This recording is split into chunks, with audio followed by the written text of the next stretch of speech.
My apologies for the delayed start, members. We had some confusion with alarms in the building, which the security staff are dealing with, but I think they are false alarms. We just need to crack on.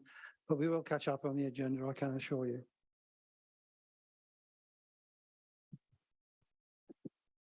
Good evening and welcome to this meeting of full council. I am Councillor Rick Jones, Chairman of the West Berkshire Council. The meeting is being live streamed via YouTube, so members of the public are able to follow proceedings. I would like to thank the members of the public who have joined us this evening. Council members are present in the council chamber for the meeting, and there are no members of council attending remotely. The officers in attendance are the Chief Executive, Nigel Lynn, Executive Director for Resources, Joseph Holmes, the Interim Executive Director for People, Paul Coe, and the Interim Executive Director for Place, Eric Owens, and the Service Lead for Legal and Democratic Services, Nicola Thomas. Sarah Clark, the Monitoring Officer, will be the legal advisor to the meeting. I'm assisted by David Cook, who will be the clerk to the meeting, and by Lizzie Reeves, who will be acting as the host. Welcome to Honorary Alderman Graham Jones, Gordon Lundy, Quentin Webb, who have joined us this evening. If we hear the evacuation alarm this evening,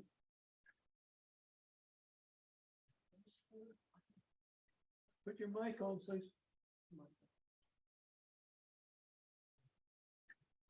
Mr. Chairman, I believe that Honorary Alderman, former Councillor Andrew Rolls is here as well. Welcome, Andrew. Sorry you weren't on my list.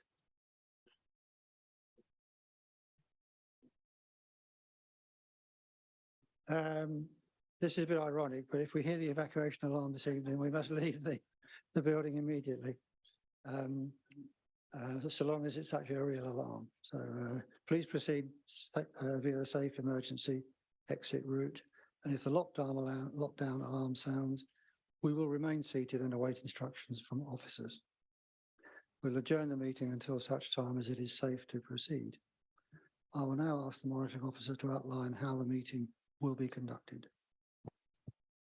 Thank you, Chairman. Good evening, members. In accordance with the Local Authorities Standing Orders England Regulations 2014, the names of those who vote for and against or abstain on any decisions relating to the setting of the Council's budget this evening will be recorded. So that is items 6 and 7 on the agenda. Anyone wishing for the vote to be recorded on other items should ask for a named vote to be taken before the vote is taken. 3 other members will need to support that proposal. Each member will be asked to vote on an item where we are recording the votes using the microphone technology. If any member has difficulty using this, please raise your hand and an officer will assist. If necessary, members' votes will be recorded manually or via a show of hands. Do members have any queries about the way in which the meeting will be conducted before we proceed? Thank you, Chairman. Okay. Members, as Chairman, it is my responsibility to preside over these proceedings so that the business of the meeting can be carried out efficiently. On our agenda this evening are the budget proposals for the district for the next financial year. And as a local authority, we have a legal duty to set a balanced budget.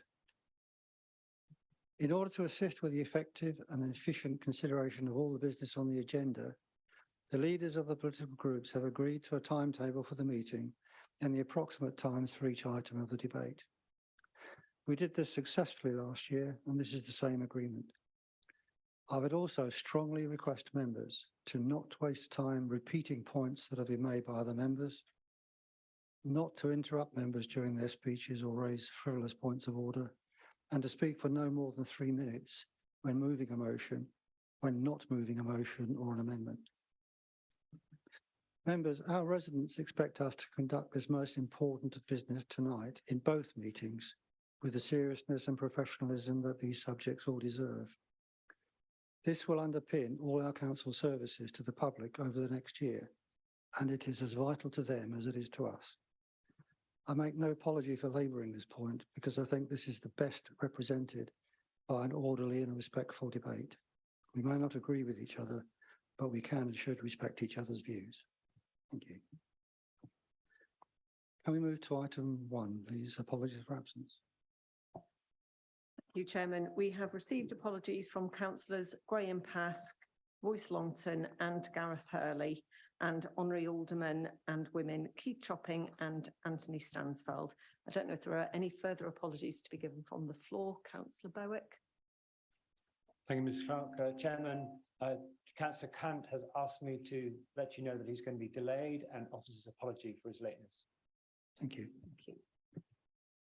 And apologies from Councillor Hunt. Thank you.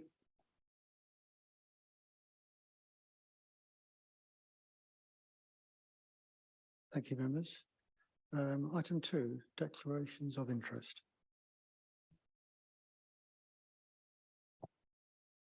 Thank you, Chairman. All members have completed an application for a grant of a dispensation in relation to any beneficial interest in land within the authority's area. The dispensation was granted to allow all members to speak and vote on the budget items. A number of personal interests have been declared in relation to the agenda items, and these have been published on the website and will be included in the minutes of the meeting. I don't know whether there are any other additional interests that members wish to raise in the room. No. I see no hands, right. Moving swiftly then to item 3, public questions. We have 2 questions submitted from Paula Sanderson. Is she available on Zoom?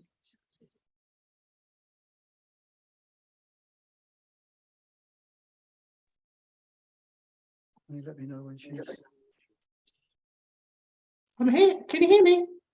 Yes, we can. Can you hear us? From the Brecon Beacons. Distance is no object, Mrs. Anderson, don't worry. Thank you. Can I invite Councillor Sumner to answer your first question, please? Thank you, Chairman, and thank you, Ms. Saunderson, for your question. I believe this road is known locally as Valley Road, and as per the description, it's not the easiest to drain. As for much of the route, its surrounding land is higher than the carriageway. Ditches and grips, normal drainage features in the rural setting would be ineffective. On the limited sections of the Valley Road where there is existing drainage, the drainage team are aware and that this is in need of attention, and will be investigating this in this coming financial year and talking to landowners about maintaining their ditches. I'm pleased to say that Valley Road is on the council's primary gritting network, which will help keep motorists safe on this road during the winter months. Do you have a supplementary?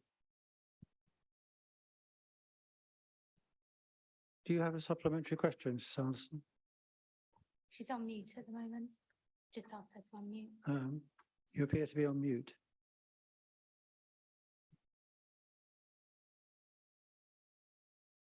Sorry. No supplementary, thank you. Okay, I'll then now invite Councillor Sumner to answer your second question, B. Thank you again, Chairman, and thank you again, Mrs. Saunderson. I believe you're aware that the council has submitted a bid for funding from DEFRA for a surface water study for Clay Hill. We're hopeful that this will be approved, of course. However, we are only likely to find out whether that's successful at the end of this month. Hence, it doesn't appear within the council's budget papers this evening. The funding will be classed as revenue, and it is feasibility and would not appear in the capital programme. If awarded, the funding will be added to the revenue budget, and the proposals from the study will inform future years' capital schemes and will form the basis of future bids. Do you have a supplementary? That's great, thank you. The London Road Industrial Estate is within Clay Hill. So is there any money for flood risk assessments and surface water drainage feasibility for that? I don't have specific details, so probably best that I make sure that we get the right information to you. Certainly don't want to fall into the trap of giving you the wrong information. So we'll get something back in writing to you to confirm that. All right, thank you very much. Thank you, everyone. Have a good evening. Thank you, Mrs. Sanderson. Enjoy Wales. Members, we had tentatively timetabled 5:45 to start the item 4, the first substantive item, but we had allowed 30 minutes for questions. Clearly, we haven't required that 30 minutes. So I propose to crack straight on and go straight for item 4. And can I invite, therefore, Councillor Ross McKinnon to move the motion for the investment and borrowing strategy? Thank you very much, Chairman. Yeah, I propose that the Council adopt the investment and borrowing strategy for 2023-2024. And I have a seconder. You do, Chairman. I reserve my rights. Thank you. Councillor McKinnon, would you like to introduce your report? Thank you very much, Chairman, and good evening, members. This strategy lays out the approved deposit institutions for our Treasury investments, sets prudential limits for those investments, as well as setting out approved sources of borrowing, recommending borrowing limits for the next 3 years, and providing a long-term forecast for the Council's borrowing requirements. Firstly, to investments. So this strategy authorises the Council to place cash deposits in UK government bonds, UK building societies and banks with sound credit ratings, other local authorities, and AAA rated money market funds. The Council is also authorised to lend to registered charities, public sector bodies, and council-owned companies and joint ventures. The amount of funds we invest with any one institution is capped at £8 million, except for government bonds, which is unlimited. This strategy does not put yield above security, but it is right that we look at local taxpayers seeing some return on investments that the Council holds. On to borrowing, the strategy details the approved sources of borrowing, primarily the Public Works Loan Board, but also the UK Municipal Bond Agency, banks and other institutions. Council borrowing has fallen in the current year, with a drop of just over £5 million forecast, following on from another drop of £5 million in the prior year, as the Council reduces its debt. This strategy, though, does propose an increase in borrowing over the medium term to support the Council's capital strategy, more of which later. That borrowing will be undertaken primarily through the Public Works Loan Boards. Interest rates on PWLB borrowing, though, are between 4% and 5%, a touch higher than last year. The majority of Council borrowing, though, is at the historic rates in place at the time of the borrowing, which are between 1% and 2%. So we will continue to explore other options, which may well include building upon the launch of the UK's first community bond back in July 2020. And that, I think, was a good example of innovation in the borrowing strategy to gain more funding for our local public services. In fact, 1 in 6 investors donated their returns back to the Council last year, which enabled us to then sow another 2,000 wildflower seeds in our successful wildflower verge project. There is also a continuation of the strategy of holding relatively more borrowing short-term than long-term to take advantage of lower short-term rates. We have an upward sloping yield curve at the moment, if that means anything to anyone. This has already generated significant financial savings in the revenue budget and should continue to do so. Finally, the report highlights the Council's commercial property portfolio and the investment returns made to the Council. The portfolio is fully let and delivers a consistent, safe return on investment, providing over £1 million each year after all costs and repayments. And over the coming years, we expect to continue to see returns that keep supporting core services. Thanks, Chairman. Thank you, Councillor McKinnon. Can I invite any other members who wish to speak? Councillor Brooks. Thank you, Chairman, and thank you to Councillor McKinnon. Next on, I think. I'm just phoning a friend. I've got 2 friends, you'd be surprised. Okay. We don't take issue with this. We think it is fair to say over many, many years, decades even, our Treasury investment borrowing strategy has been well managed by our officers. Of course, there is a bit of upside for you at the moment for the Council in terms of interest rate movements and greater receipts on interest. What we'd like to see, and isn't there at the moment, is some degree of ethical investment and borrowing strategy. Investment strategy, certainly. So as you say, we use banks for return on investment. Where do they invest our money? And I can talk about this from a first-hand experience at the Fire Authority, where I'm the lead financial member. And we decided this year in our investment strategy, our treasury management policy, to go for countries that actually are on the freedom list, of which there are a few I was surprised aren't. Singapore is one, Qatar another, and we decided we would not look to invest in those. So I'd like to see the council in the future look at that within this investment borrowing strategy, because it is the right thing to do. That said, we don't take issue with this evening. Thank you for the explanation, Councillor. Thank you, Councillor Brooks. Councillor Marsh. Thank you. Thank you, Mr. Chairman. Well, we don't have too much of a quarrel with this, but I just wanted to talk about the commercial investments which Councillor McKinnon referred to.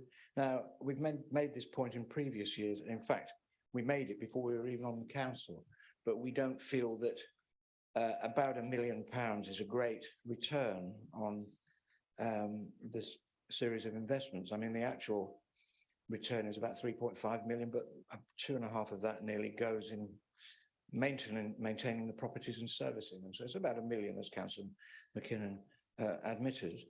But, you know, you talk to people, I don't know if members do talk to their residents, but people are quite surprised to know that we've invested this money in a petrol station in the West Midlands, or a Lloyds Bank in Eastbourne, or a Sainsbury's in Northallerton. And I don't know if anyone apart from Councillor Hilary Cole, Councillor Masters and myself, hailing from Yorkshire as we do, know where Northallerton even is.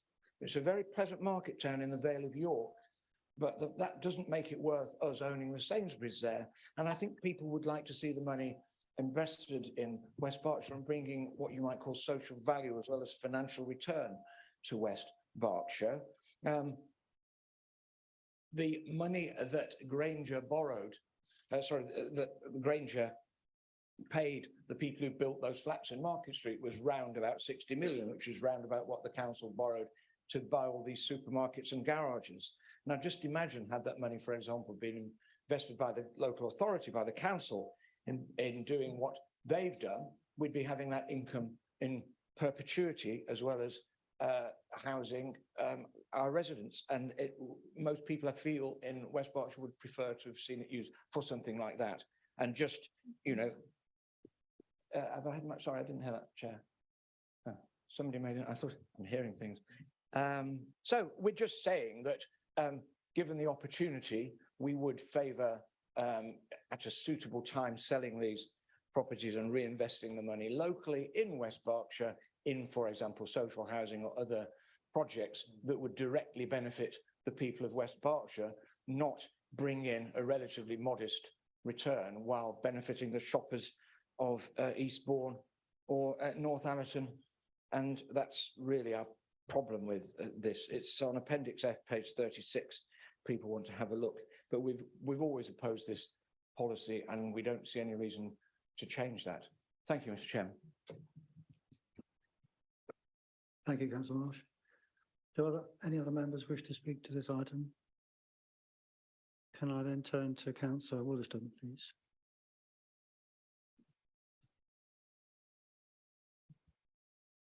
Thank you, Chairman. I have to say I disagree with Councillor Marsh. In my view, the council has performed immaculately well. We've been very well advised and we have a diversified portfolio, whereas we would have complete risk in one location if we located all in West Berkshire. If I can just give some examples of other local authorities that perhaps have not been as prudent as we have. Thurrock borrowed £1.5 billion and has a £500 million deficit. Warrington racked up £1.8 million of the debt. Croydon is seeking £500 million of bailout from the government with over £1.6 billion of debt, and Woking has £1.95 billion worth of debt. This local authority acted prudently. We are getting a decent return and I'm very pleased with the result. Thank you. Thank you, Councillor Wollaston. Councillor McKinnon, would you care to conclude? Yes, thank you, Chairman, and thanks to Councillors Brooks, Marsh and Wilson for those comments. Just turning to Councillor Brooks's comments about considering an ethical angle to the investment, I am not passionately opposed to that necessarily, and I'm happy to investigate how that can be done while still being concerned about the return gained for residents. But yeah, I think we'll have a look at that in the future. Again, Councillor Marsh, I'm going to follow a very similar line to what Councillor Williston said. The £1 million, you're quite right, after all costs, it's about a 2% return on the entire portfolio. If you try to seek a higher return than that, then you would be necessarily investing in higher risk assets. It's always a bit of a balancing act here. The portfolios that we've invested in the commercial property portfolio are low risk, high quality investment grade properties. To get a higher return, you'd be taking a bit more risk on that. So it's a balancing act, and the net yield of 2% was always the figure that we had in mind when we established this back in 2018, which was just a year before my time on the council. I take your point about the different types of investment that that we've got. So North Allerton, I've never been, but I'll take your recommendation to have a look at some point, and Dudley, etc. The mandate for this was pure commercial return. And Councillor Williston is quite right. The more geographic diversification you have, and I understand how residents say, why are they invested in North Yorkshire? Why are they invested in the West Midlands? Well, it's actually a good thing that we are, because if you have a regional dip in the commercial property market or the rental market, it's only a small part of your portfolio that's affected by that. If we were concentrated entirely in West Berkshire, social housing, you mentioned, we don't have a problem with that, but that was not the mandate for this portfolio. And I think I would take issue with the fact that it doesn't directly benefit the residents of West Berkshire. It does. It generates £1 million of pure profit at the moment, which would otherwise have to be raised by council tax or other means. So don't quite disagree with that, but thanks for those comments nonetheless. Councillor McKinnon. Can I ask the monitoring officer therefore to conduct a vote on this item, please? Thank you, Chairman. Can I please ask all members in favour of this proposal to raise their hands?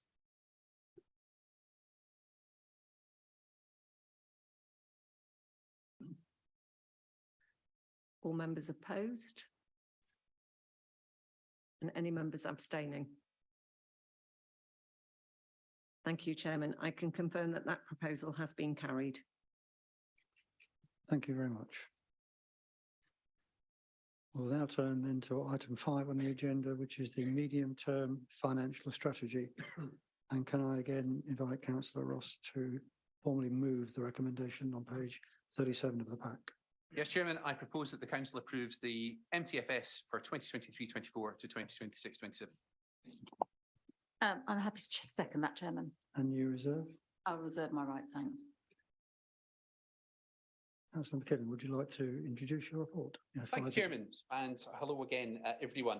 The MTFS, and I will call it the MTFS if you don't mind, rather than say medium-term financial strategy every single time, is a rolling 4-year programme built to ensure that the Council has the financial resources to deliver the Council strategy, which of course is a 4-year strategy as well. It's a key element of effective financial planning.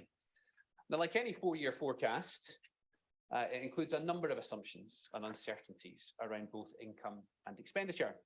The local government finance estimate for this year was broadly similar to the last, but we do await the outcome. We continue to await the outcome of the fair funding review for more long-term certainty around retained business rates, adult social care funding, the replacement for the new homes bonus, and others.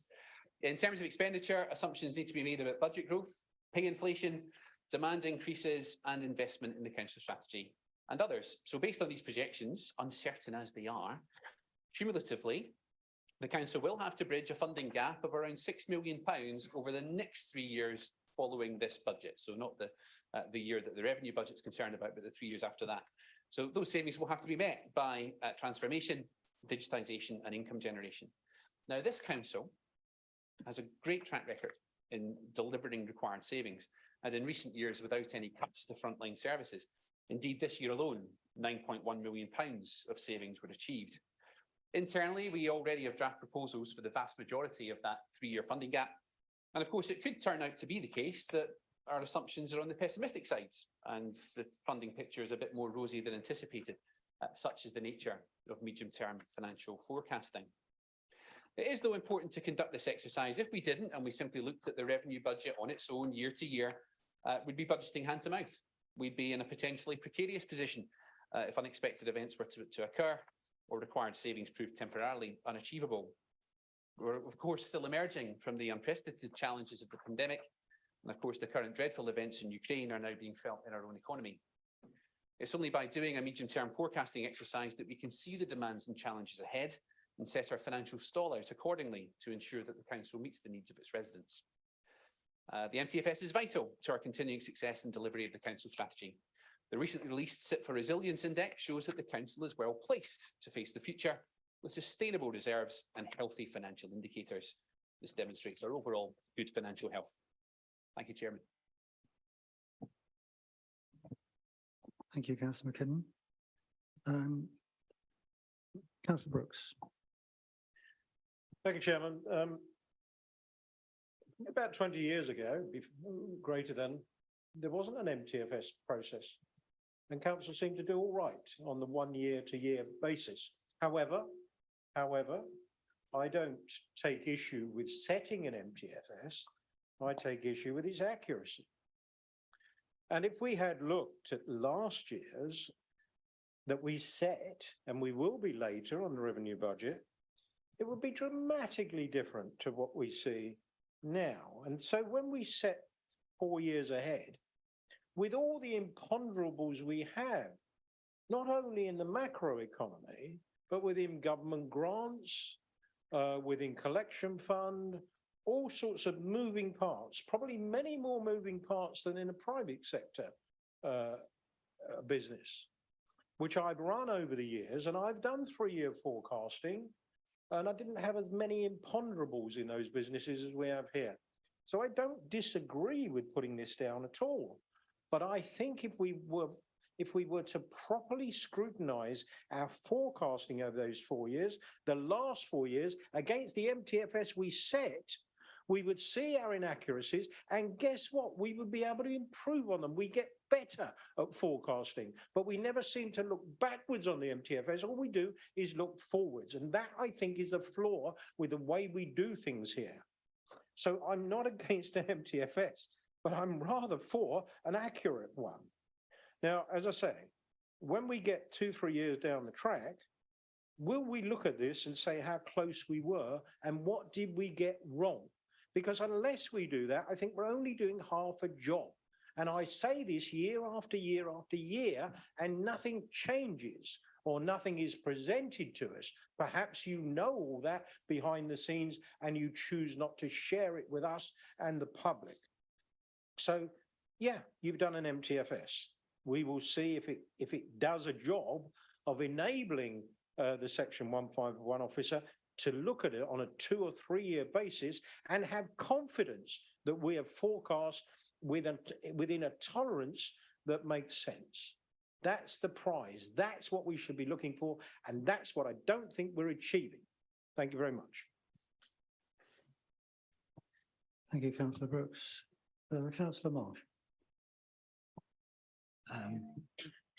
Just one point to make, really, and I'd really genuinely like to know what Councillor McKinnon his response is. Now, last year when council tax was raised by 1% less than it could have been, we queried this, and naturally, fair enough, we were accused, do you want to put up council tax for our residents?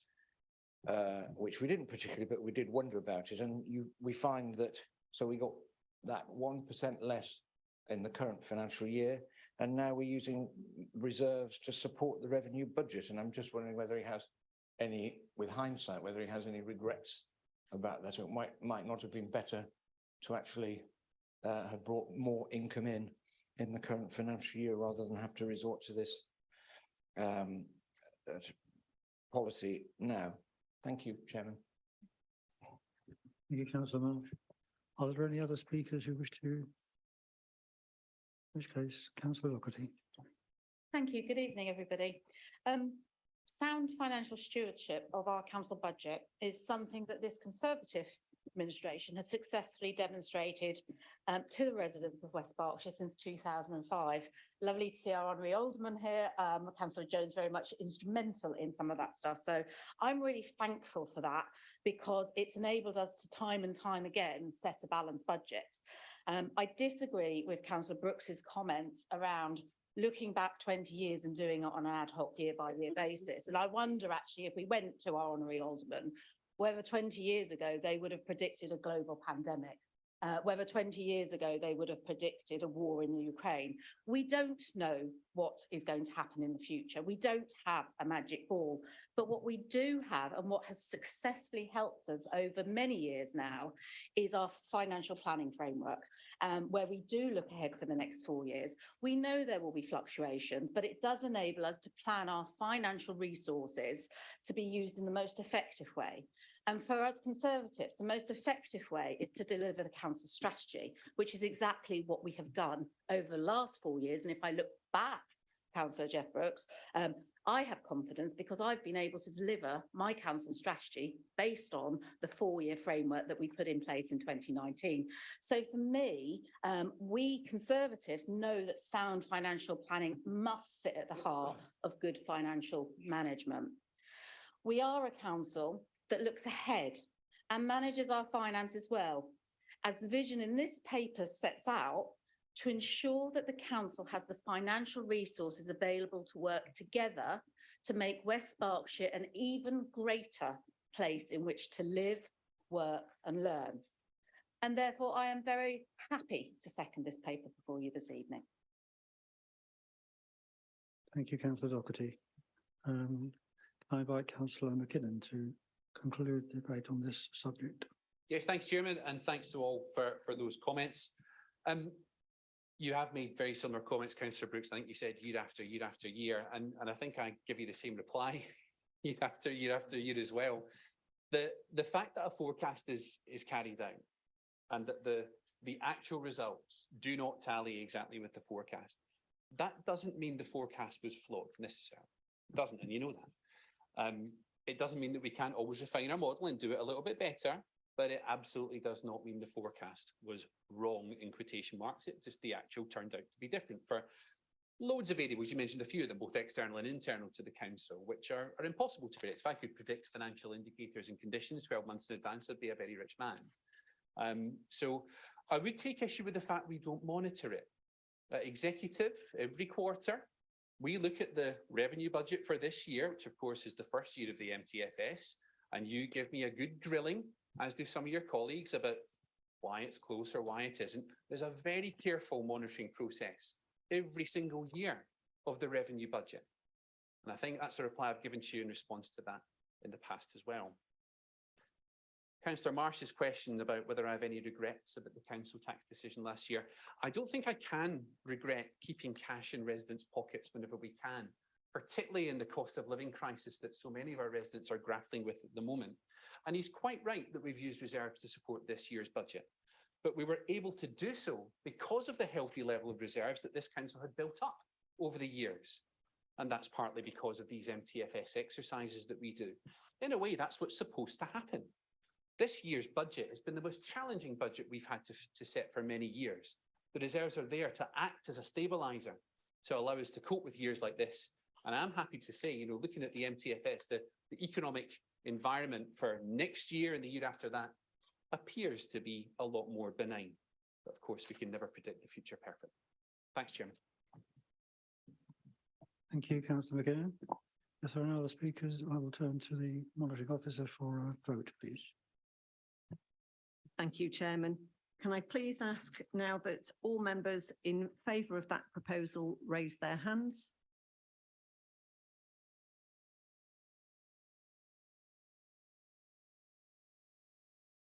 Thank you. And all those opposed? And those wishing to abstain? Thank you, Chairman. I can confirm that that proposal has been carried. Thank you very much, members.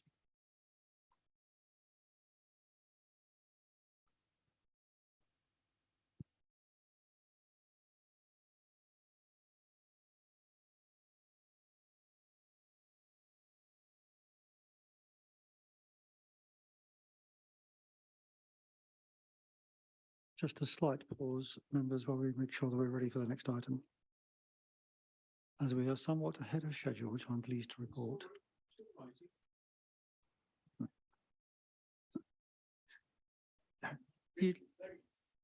You'd like the very latest version, I'm sure. So.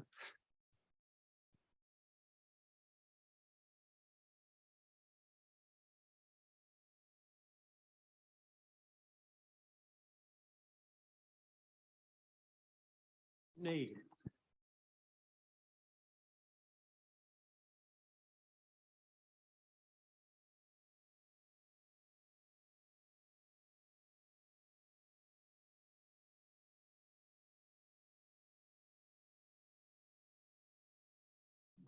Can you hear me?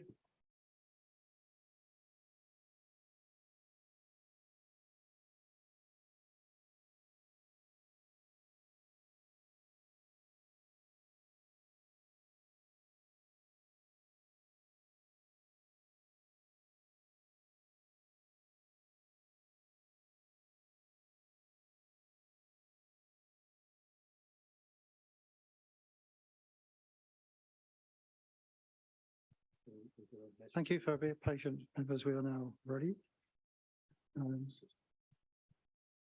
So we turn to major item 6, the capital strategy.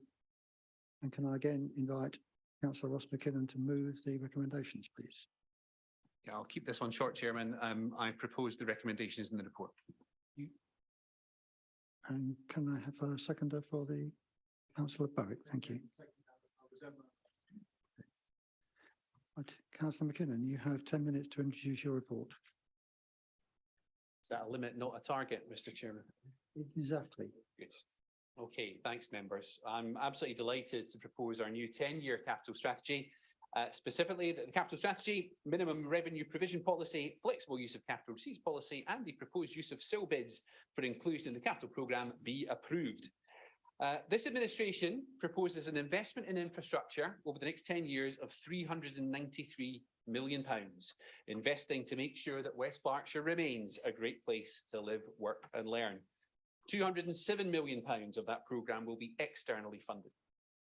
Let me begin by explaining how the capital programme is split across the 6 priorities of our council strategy. Over £24 million to ensure our vulnerable children and adults achieve better outcomes. £172 million to support everyone to reach their full potential. £616,000 to support business to continue to develop and thrive in West Berkshire. £145 million developing local infrastructure, including housing to support and grow the local economy. £27 million to maintain a green district, and £678,000 to ensure sustainable services through innovation and partnerships. And what that doesn't tell you is that £22 million is invested in business as usual, a dull name, but vital schemes that support our council services. Let me now turn to a few exciting specific items.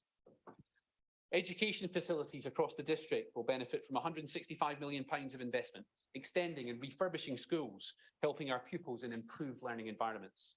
We're seeking to future-proof education services with capital investment in areas that are forecast to see housing growth in the coming years. £6.8 million is awarded to disabled facility grants, enabling residents who need a bit of extra help to continue to live independently in their own homes.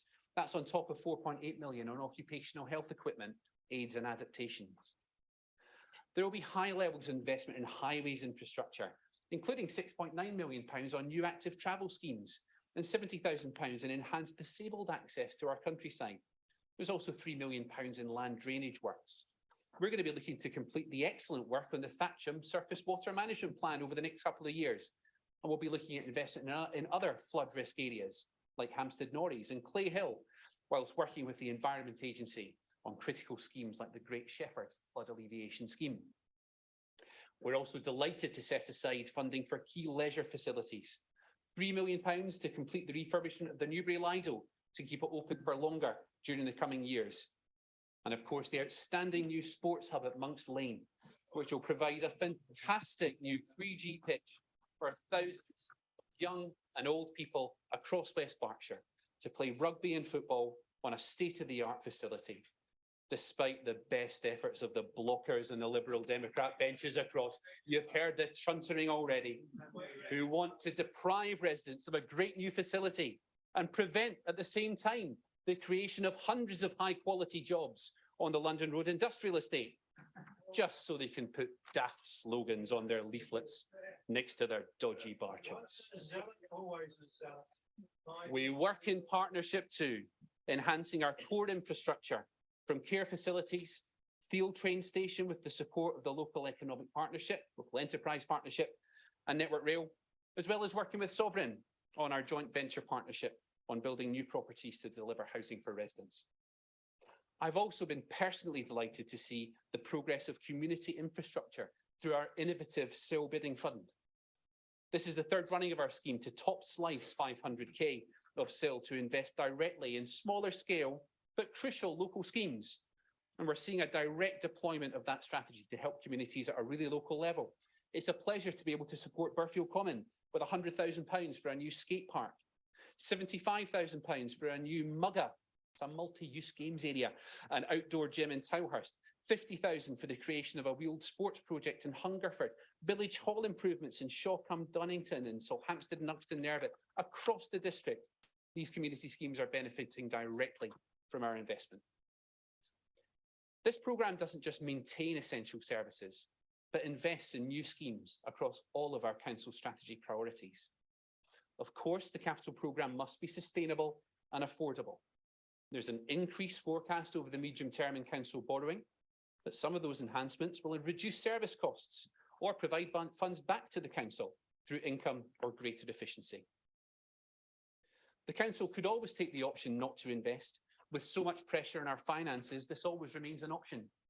But we've opted for the positive approach, to pay close heed for the need for affordability and successful budget planning, but also to enable the capital schemes proposed to be funded properly and to make a real positive impact for our residents. Overall, this capital programme strikes the right balance between new investment to support our council strategy priorities, continuing to fund core infrastructure, and of course, overall affordability. Thank you very much, Chairman. Thank you, Councillor McKinnon. I understand that there is a proposal for amendment. Can I call on Councillor Marsh to propose that amendment, please?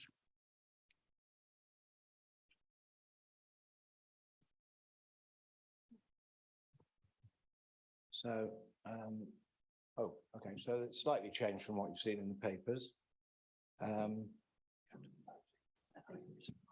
Sorry, Chairman. I think before Councillor Marsh begins, I think Councillor Dillon may wish to say something.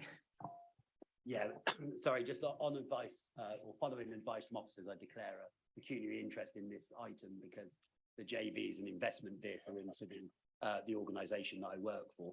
Although obviously the JV's for West Berkshire and I'm accountable for Oxfordshire, but given that it's been called out in debate, I think it's right and proper that I withdraw from this item. Thank you.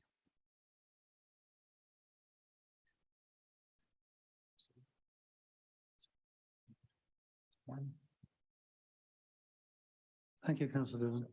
Thank you. So I propose the amendment to the capital strategy as you can see in front of you there. Thank you, Chairman. You have 5 minutes to. Well, Thank give me you. a second.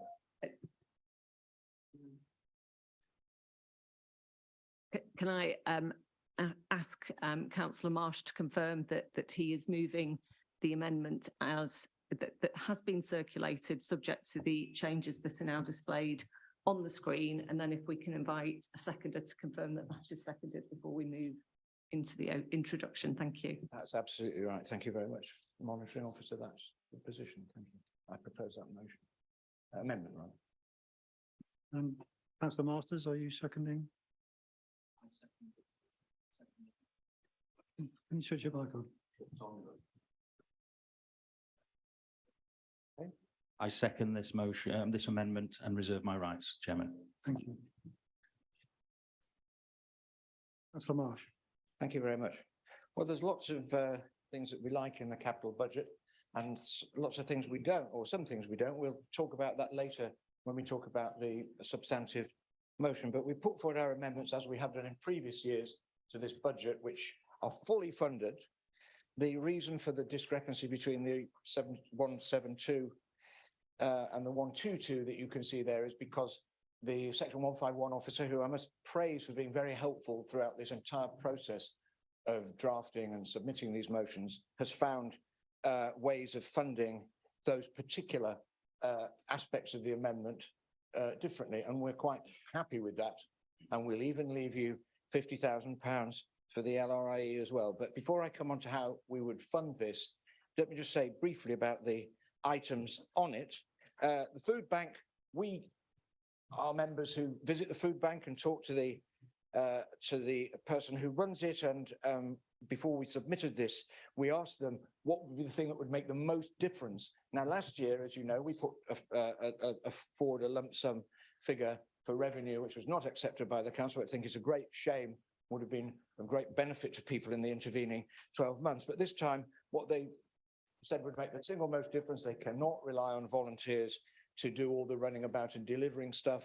They need a vehicle. So that's what that is about. And it's a vehicle that would last, that would be carbon zero, namely electric, and it would cost about £50,000, which is what that sum is about.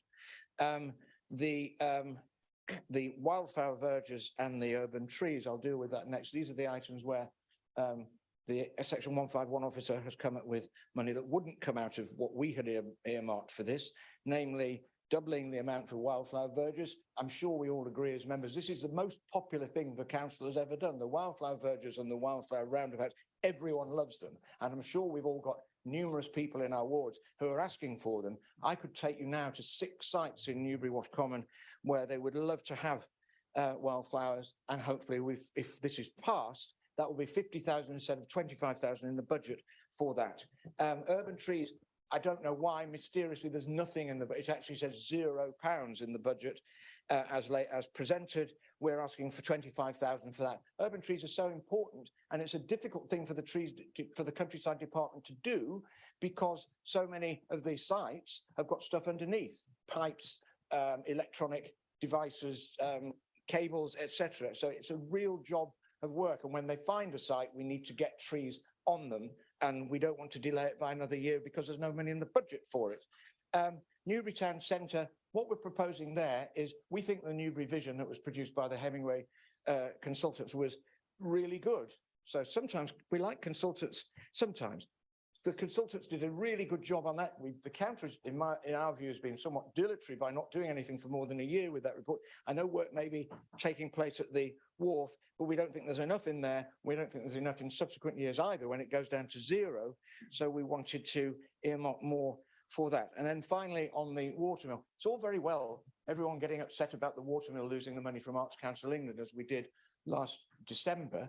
But where's the help for them? Where's the money? And what we did was we spoke to them and said, how can we help you to make more money so that you don't need money from the council, or indeed as much money from the Arts Council or other sources in future years? So the answer was, well, if we had about, well, precisely actually £42,500, we could refurbish the catering areas, the bar and so forth, in a way that would bring in more revenue and help us to overcome that difficulty of losing that money. So those are the things we want to do.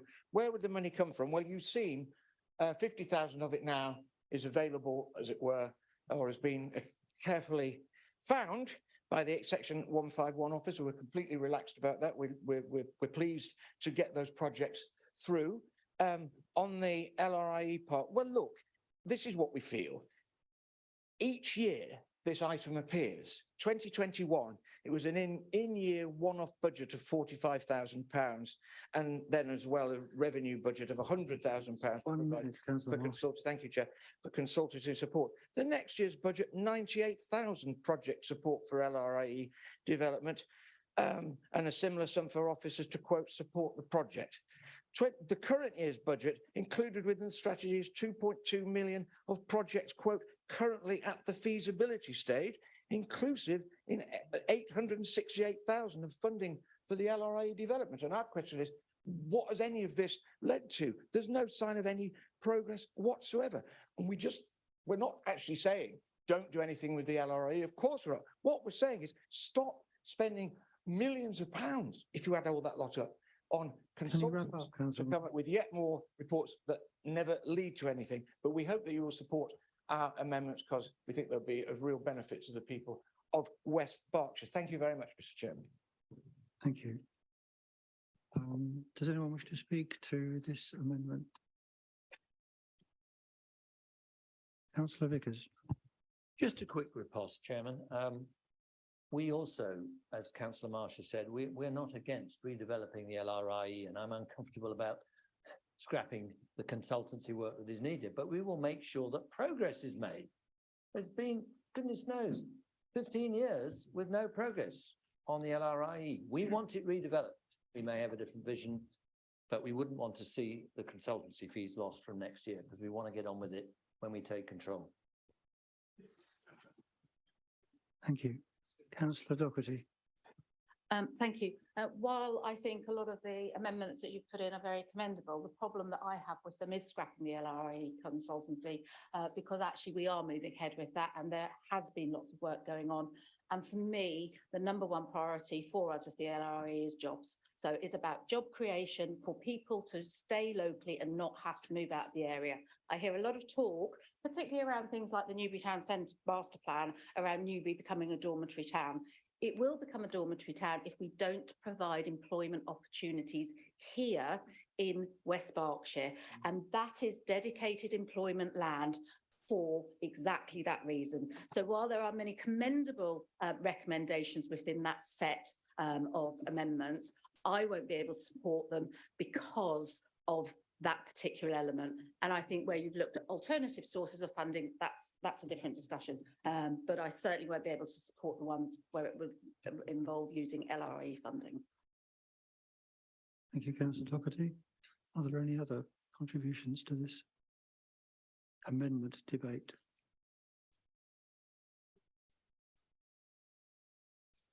Yeah. No. Yes, please.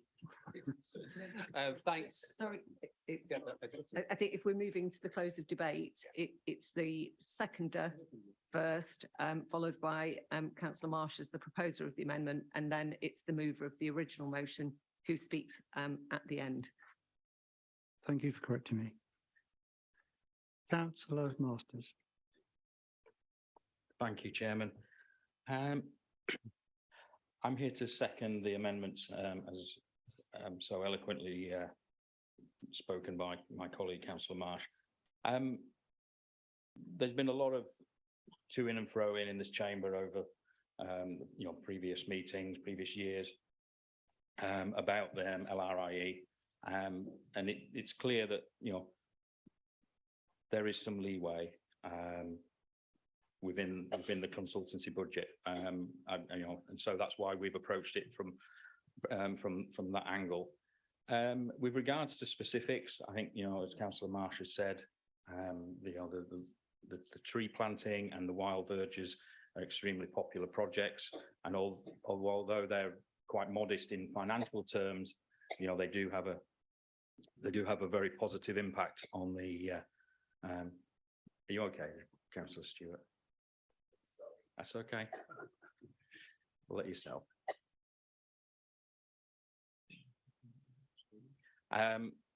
And while low in financial terms, they do have a very positive impact on the district. So I would urge members to support those. Touching on the food bank, as Councillor Marsh mentioned, we lobbied last year for a one-off grant, primarily because in correspondence and conversations with the charity sector, we saw that there was a storm brewing in terms of the cost of living crisis coming out of the back of COVID.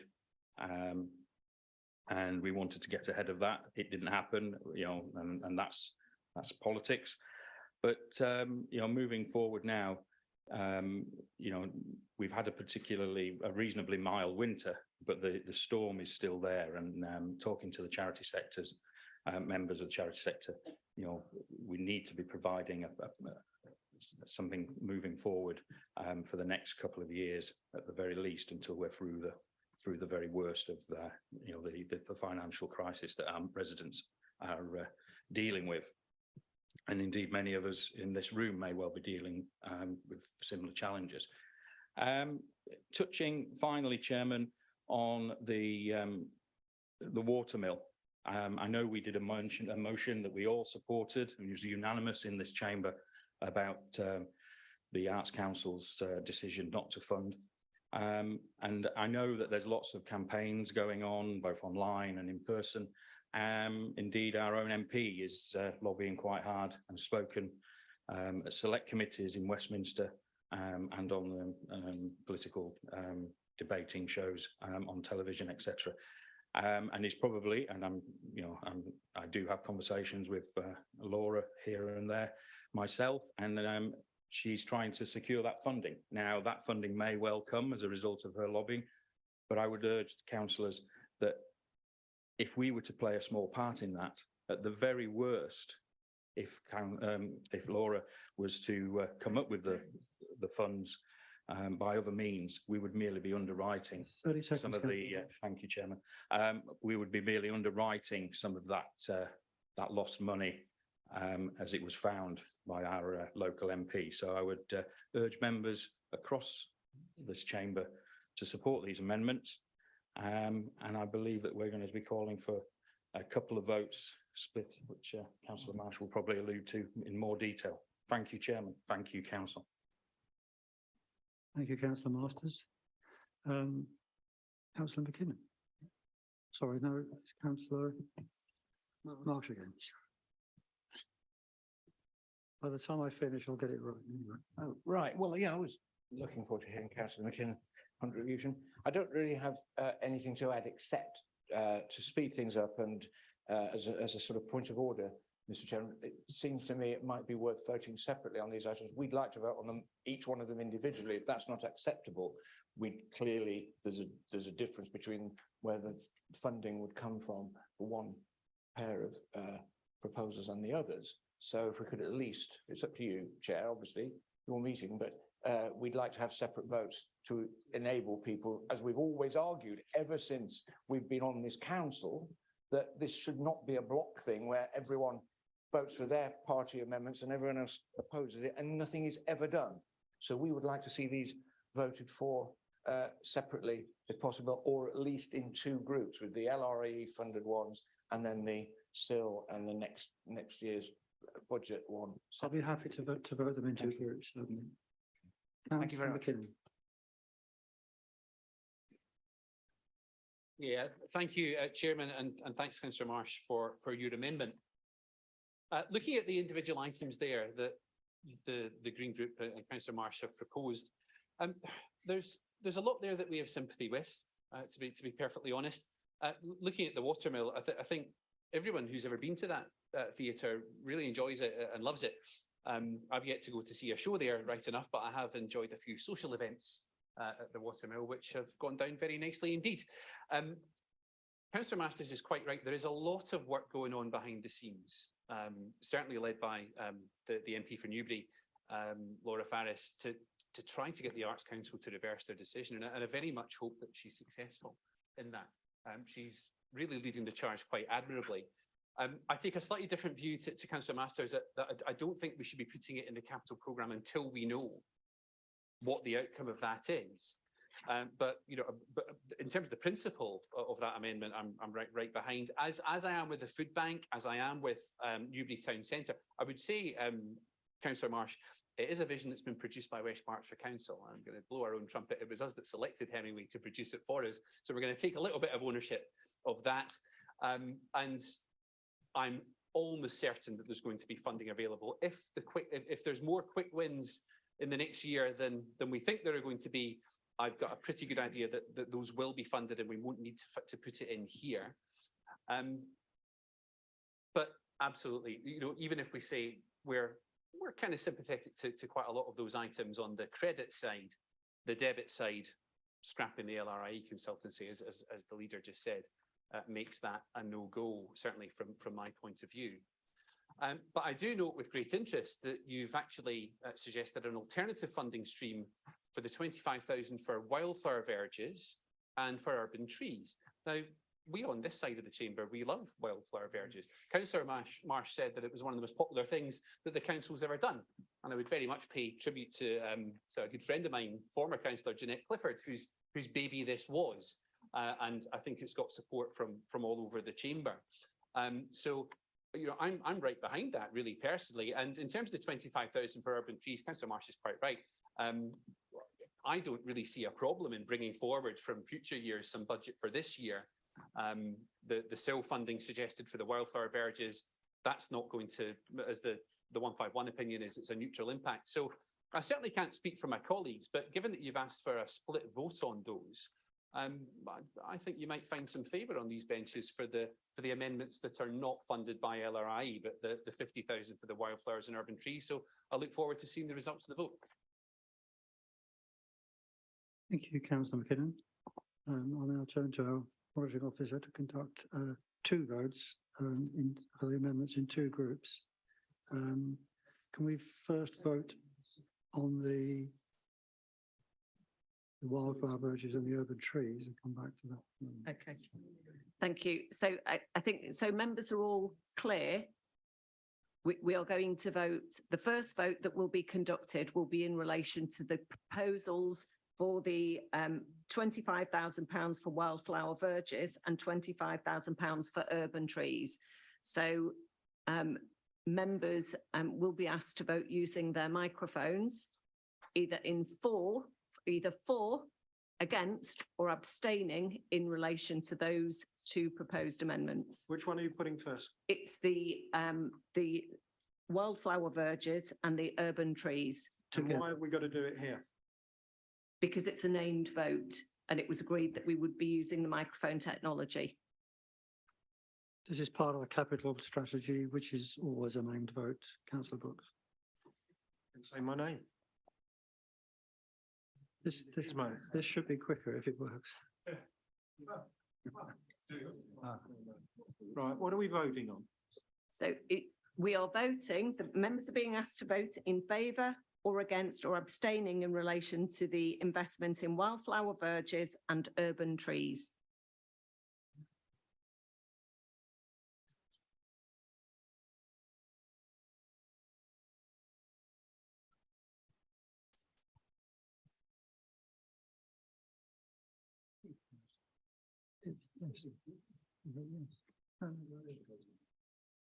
Why are you abstaining? Oh, I see. It says part of the constitution.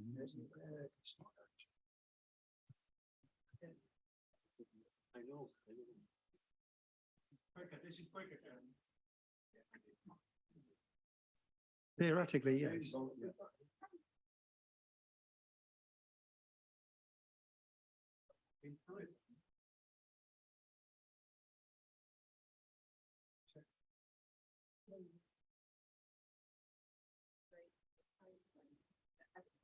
We have a problem. We have a number of members who haven't voted, so.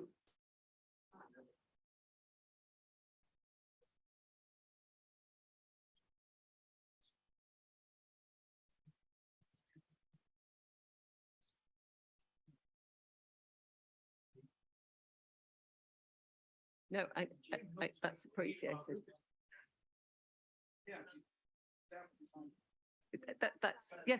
That's understood, but there were members in the chamber who hadn't voted, and so we were just checking that the members who have a vote are not experiencing any difficulties. Lovely smooth process.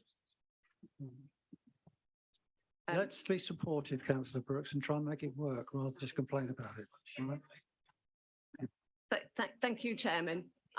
I can confirm that amendment in relation to the £25,000 investment in wildflower verges and the £25,000 investment in urban trees has been carried. Thank you very much. Can we now then vote on the other three proposed amendments? The delivery vehicle for the food bank, yeah, the Newbury Town Centre Vision and the Watermill Theatre donation as a block, please. Thank you. The votes are just being exported, so if members will bear with us while the new proposal is uploaded.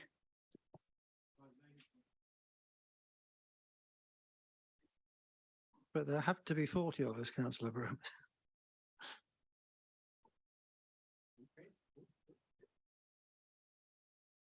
You should be able to vote now.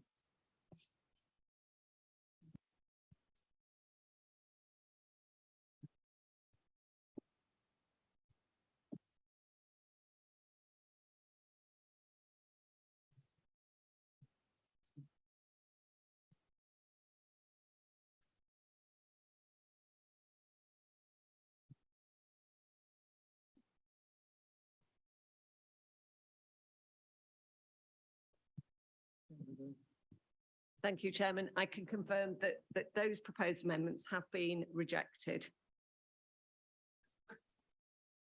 Thank you, members, for being patient.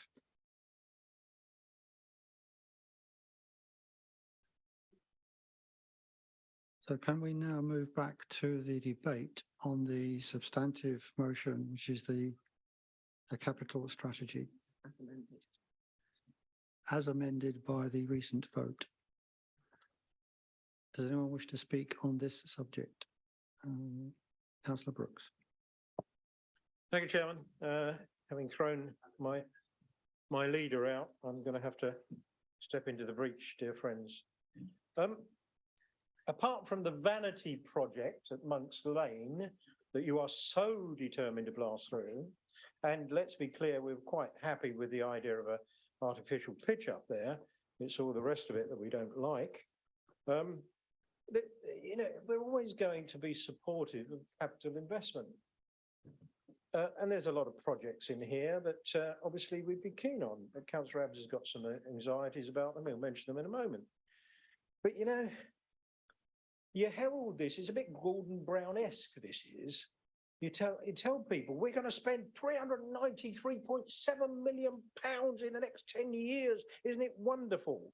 207.5 million of that is coming in through SIL and Section 106. So that will sort of drop in generally, and then you'll borrow the rest, 186.2 million, and you'll say, aren't we wonderful? We're spending all this money. Well, actually, that money will be generated, and then you decide to borrow. And then you'll tell the poor residents of West Berkshire what a good job you're doing for them. Let's get it right. This is money that's either borrowed or dropping in anyway. But of course, we have to have a capital program. We have to invest in our infrastructure. We have to invest in our schools, our buildings, and this is a way to do it. So, yeah, you know, it is what it is. We would have changed a few things. We're not mucking about with amendments tonight. I'll speak more of that in the revenue budget. But yeah, you know, it is what it is, and we look forward to perhaps setting our own in years to come. Thank you very much, Chairman. Thank you, Councillor Brooks. Councillor Linden. Thank you, Chairman. I'm very pleased on the capital budget. Involved in two of the project boards. One is the Calcutta School, primary school remodelling, which is for future years. We've got over £1,214,000 for next year, but that's a total project of £7,640,680, which is very valuable for our ward. We've also got the iCollege integration as well for £668,800 total, with a SIL amount of just under half of that, of £314,510 awards. And I went to some of the actual visit on there, and I was very impressed about it. And I was very pleased with that. Sadly, Joe was ill at the time. As far as the mugger is concerned, which was present, which was for Tilehurst, this used to be in my ward, it's now at the Cotswold. It is the gym, outdoor gym and multi-use games area, which I saw a picture of from one of our parish councillors yesterday, who I just saw at Starbucks yesterday. So it was quite useful indeed. And also I noticed about the Lido, and on the fees and charges task group, I chaired not the current one, not fees and charges, sorry, on the sports one. It was very impressive, and I'd like to commend that to the council for this exciting work that's proceeding. Thank you, Chairman. Thank you, Councillor. Councillor Abbs. Thank you very much. To be honest, my concern is for the public understanding of the capital budget. It really lacks the details in the projects that are mentioned, and what appears very little embedding of the climate emergency strategy that we introduced. All of us agreed to. In fact, it seems to embed the move towards a council-only target, and that really concerns me because that was not what the climate emergency declaration was about. So I'd like to give a few examples of why I think this is a bit like, well, why I don't think the public will understand it. For instance, if we ever look just at Shore House, there's 350k in there to repair some disused buildings, but no explanation of what's going to happen with them afterwards. The next two, West Berkshire Museum, half of 563k is for some more storage. And straight after that, we have the expansion of some record space, another 550k for some more storage. God, that's an awful lot of storage, 831k's worth of storage. The playing pitch strategy, Councillor McKinnon recently mentioned 3.7 million as cost, but it says it's 3.2 this year and 836 next year, and therefore, and then nothing after that. So what's about the rest of the playing pitch strategy? Why isn't there any money in there for the playing pitch action plan? 150k per annum for minor projects, environmental strategy. Well, it's a small amount, and therefore it goes to the small delivery on the environment that I'm seeing coming. We active travel, 700k, but again, no detail. I don't know what it's supposed to be delivering. The on-street charging, I'm very pleased to see 449k there. And then it basically, but that's not a lot across the whole of West Berkshire. And why does it drop the year next year and the year after? Everybody understands that the charging infrastructure is a build up front as the uptake comes along. So the sooner the better and more, not dropping off so dramatically in the forward years. The fleet transport, minibuses, nothing this year, and then a lump next year, but doesn't seem to reflect electric vehicles. Maybe it doesn't, but no detail again. The council's carbon management plan says the money comes from revenue savings. Well, let's assume it's generating power, energy savings. That definitely leads to cash. So what would you like to speak, Councillor McKinnon? Oh, thank you very much. Going back to the, what do I say? Good to see, the 750k for the solar project. Well, these are investor savings. It's okay, I've only got two more, thank you. Good to see 750k, but why isn't it all this year? If it's an investor save, the sooner you spend it, the more you save. And the verge parking, could be done. If done well, and if done outside schools, could be potentially a way of reducing the amount of the parking issues that we have outside of schools. So I'd like to have seen some more focus on, is that really where this verge strategy is going? All in all, I conclude with what I started with, that it's the detail that's missing, and it's the lack of way forward or less of the big picture on the environment that I'm concerned about. Thank you. Councillor Culver. Can you hear me okay? Yes.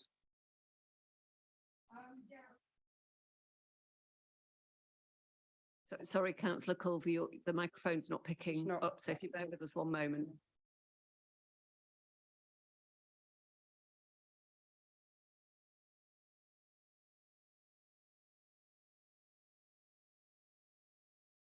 Oh, there you go.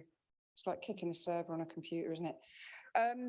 I just wanted to mention a couple of things. I particularly welcome the ongoing funding for the members' community bids. I think this is a very welcome initiative. I myself have been able to secure £22,000 in the last 4 years for my 6 villages. They welcome the money. They see it as an example of the council being very responsive to their local community priorities. And we've been able to fund things like vehicle activated signs, playground equipment, village hall refurbishment, and so on and so forth. So I'm very grateful for that, and I know that my residents are as well. And I just want to also welcome the monies for the village speed limits. I receive more complaints about speeding in villages than pretty much anything else apart from potholes. So I very much welcome any investment we can make in that. I think we probably need to think about having the speed review panel more often during the year, and probably think a little bit more creatively with the villages about what kind of actions we can take. So speed buffer zones, for example, where people have to reduce their speeding as they enter the village, and certainly more 20-mile-an-hour limits in the centre of villages. We've had terrible problems in West Ilsley where a property has been crashed into 3 times and still we have no further action on tackling speeding there. We've got a vehicle activated sign paid for by the members' community bids funding, but still no action has taken place in the last 3 years to improve that situation. And we have similar problems in my own village in East Ilsley, which I think will only get worse when the institute is built. We've got an extra 160 houses, and people use East Ilsley like a bit of a racing track, unfortunately, when they come off the A34. So any investment we can make in village speed limit management is extremely welcome, certainly from my residents' point of view. Thank you, Chairman. Thank you. Councillor Doherty. Wow, you wouldn't think we're about to spend a lot of money on some really exciting projects, would you? I'm going to talk about it because I've heard Councillor Abb say the public won't understand it, and I've heard Councillor Brooks talk about the money. Well, they won't understand it if you don't talk to them about the projects. And this is my one opportunity, not as leader of West Berkshire Council, but as the ward member for Newbury Speen, to talk about some really exciting stuff. And I'm not going to talk about all of the programme for Newbury Speen, but I am going to talk about how we're investing in young people and children and how we are making a genuine difference to their lives by this capital programme. So I'm sure Councillor Bowick is going to talk a lot about the school, so I'm not going to do that other than to say I am extremely proud of this council. We've not only opened 2 new proper primary schools in this administration, we're about to go into a new administration and open a 3rd. And I think that's fantastic news, particularly because it enables parents and children to get into a school of their choice. But let's go for the fun stuff. So I met these guys who wanted to put a pump track into the local area. And when you started to look around, there was a dilapidated used track in Goldwell Park. And I spoke to the countryside team and I said, look, these guys are really enthusiastic. The Newbury Town Centre master plan tells us there's not enough for young people in the area. Here is a fantastic opportunity to do something for the young people of the area. So I welcome that pump track. I think it'd be a great opportunity for our young people to have an opportunity to look at their own physical fitness and come together and enjoy that space. There is some other great stuff in there which I would highlight, and I have to tell you, this will help the public to understand it. So as a teenager, I spent many, many happy months down on Northcroft, and it was the delight at the end of the day to go down to Northcroft, to go to the Lido and hang out with your friends. As a mother, I've taken my own children there, and I've done that summer after summer after summer. So if somebody turns around to me and says, Lynn, what's one of your most proud things you will say that if you were a councillor, what did you deliver? I will say, I supported a capital strategy that future-proofed the Lido for future generations, so that when my grandchildren are hanging around and they say, Granny, what shall we do today? I'll say, how about we go to the Northcroft Lido? Now that might help the public to understand, and I am absolutely delighted to support this capital programme this evening. Thank you. Councillor Beck, is your hand raised to speak? Yes. And then please go ahead.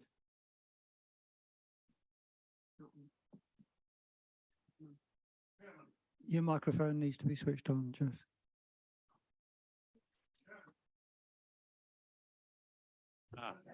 Can you hear me now, Mother? Right.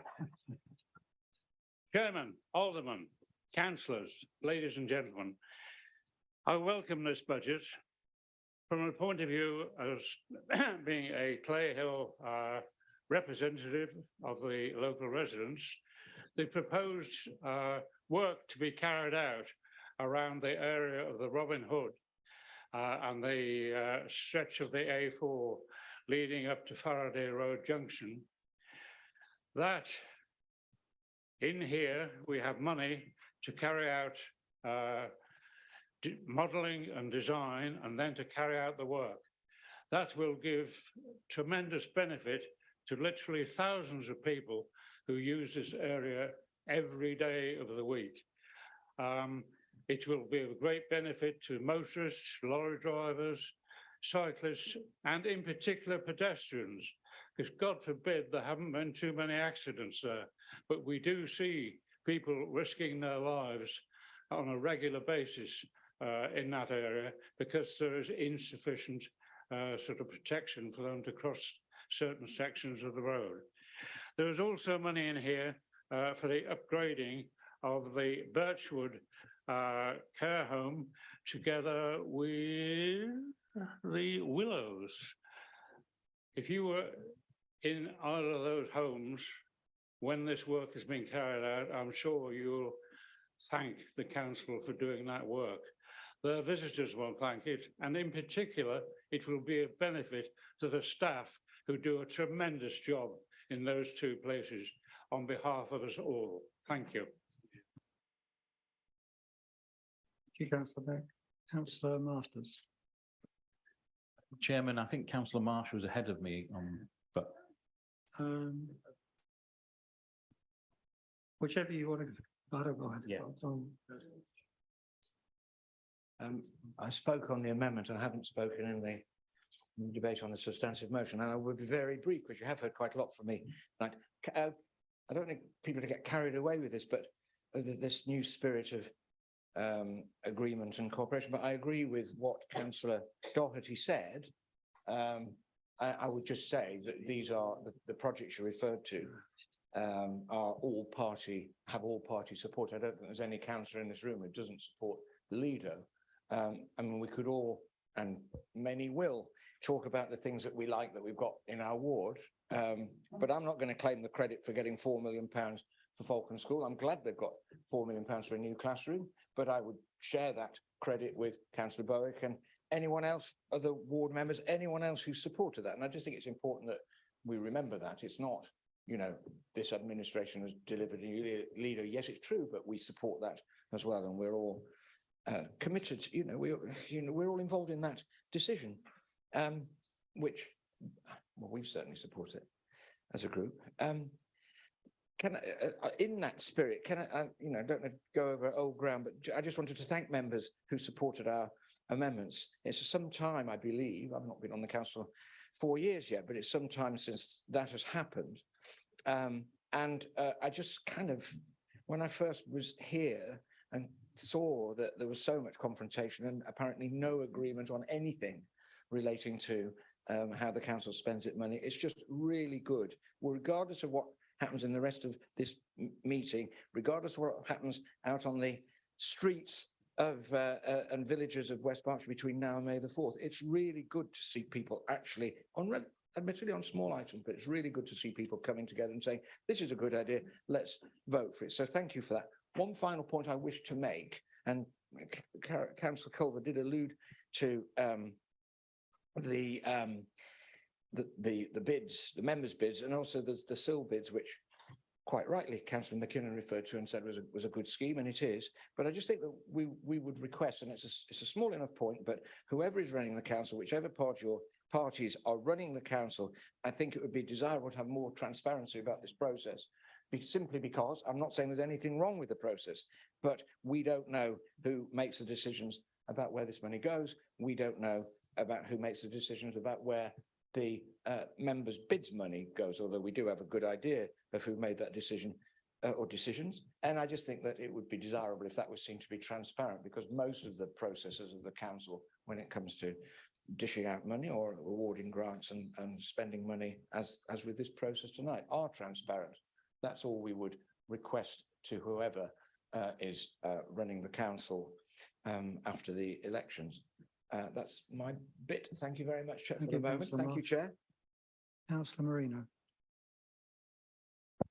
Thank you, Chairman. I'll keep it brief. To speak purely from a personal point of view, I'm very happy with this. I commend my colleague Councillor McKinnon for this capital budget. As a Tilehurst and Purley representative and a parish councillor in Tilehurst and a regular user of the Cotswold Recreation Ground, I am very pleased about the multi-use games area, which my colleague Councillor Lynn has already mentioned. Of course, I'm going to have to be careful on the doorstep talking about a mugger in Cotswold Recreation Ground, but I'm pleased to see that. And I am also, and I know that Councillor Burke will talk about schools more generally nearer the end, but I am very pleased to see the council's commitment to the excellent Brookfields SEN school in my patch. Thank you, Chairman. Councillor Vickers. Thank you, Chairman. Just a very brief point, and it's about the presentation of this budget, and particularly Appendix 1. which is called a capital program. Now, for many, many years, we only had a 3-year capital program, and that was understandable. This calls itself a 10-year program, and it's got lovely, pretty colours at the top of each year, so you can tell one year from the other. But there's an awful lot of zeros in there. And when I did first read this, and I expect the same from members of the public who take the trouble to read these papers, I thought, well, does that mean money's going to run out? There's no money? And then I tried to add it up, and I gave up very quickly. Nowhere was it going to run anywhere near the figure in the following table, which explains how we get the money, you know, and covers all the sort of interest payments and so on. So I would plead in future that we either go back to just a simple 3-year program with everything in detail, and yes, with the textual words explaining what the money is going to be spent on, rather than 3 words at the left-hand side of the table. So let's have a look at the presentation. And remember, this is a public document. We are voting a lot of money through for the benefit of the district, but people need to understand the reasoning behind it and exactly what's going to happen. If it's over 10 years, then explain in the text why it's laid out as it is. But I would rather go back to the old 3-year one. Thank you. Councillor James Cole. Thank you, Chairman. As all of you know, there are times when there are disagreements between members of the same political party. I was accused of blackmail this morning.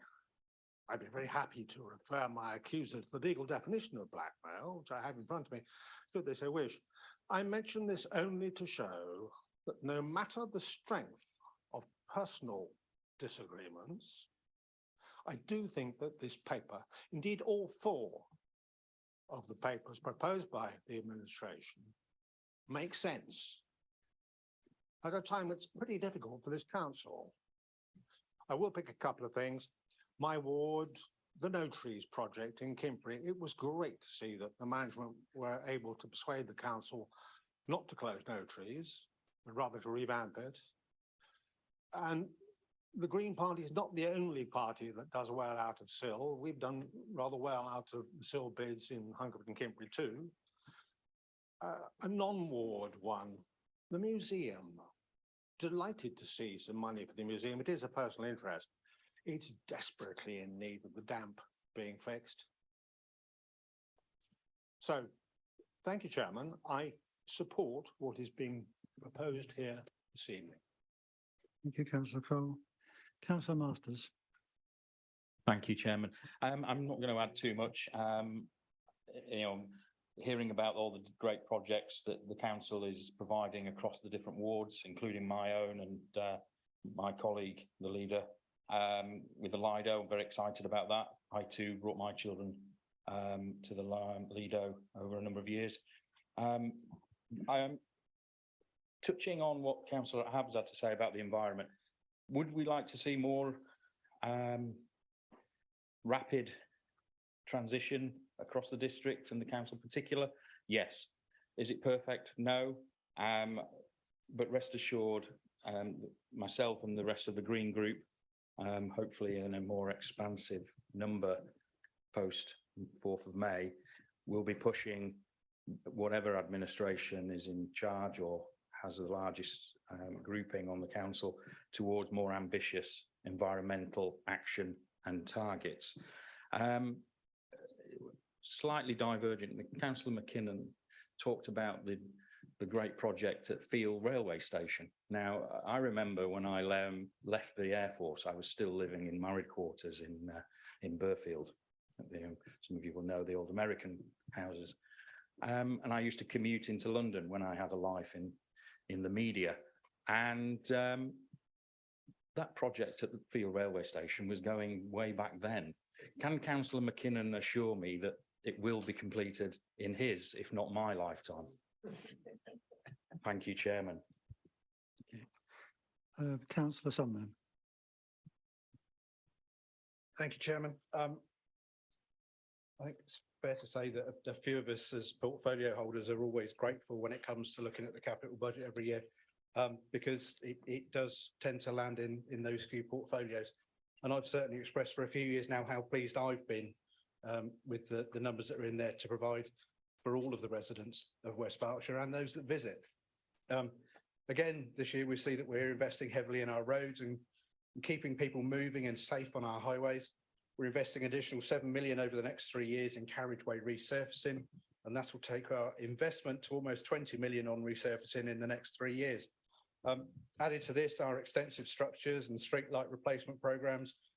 We're also increasing investment in highway and land drainage by over £300,000 per year to improve our resilience to climate change. Active travel features prominently in the programme with significant investment in walking and cycling, along with an extensive public rights of way programme. We'll also be building on the success of the pilot school streets project at Calcutta, as was previously mentioned, and have applied for powers to enforce compliance for these important safety schemes for ourselves. Indeed, something that's already been mentioned a couple of times, the pump track, I see again has contributed to the ever expanding use of the linear park in my own ward, and it's fantastic to see that constant investment in that area. We've continually contributed to public transport, and free public transport, free bus travel would be an example of that. Here we see that we'll continue with the implementation of our successful bus service improvement plan and have received over 2.5 million from DfT to invest in our services. We'll also be continuing the good work on upgrading our railways, as noted previously by Councillor Masters. Over 6 million in the programme for continued upgrade of Thiel and Newbury stations, and in particular Thiel, there's been a lot of external issues with completion on that, and we continue to be involved in the conversation, which is essential, and hoping that those conversations are fruitful. Flood risk management is also a key area for investment and aligns with our aims of environment strategy. We'll be looking to complete the excellent work on the Thatcham surface water management plan over the next 2 years. We'll be looking to investment in other flood risk areas such as Hampstead Norris, Clay Hill, whilst working with the Environment Agency on critical schemes like the Great Shefford Flood Alleviation Scheme.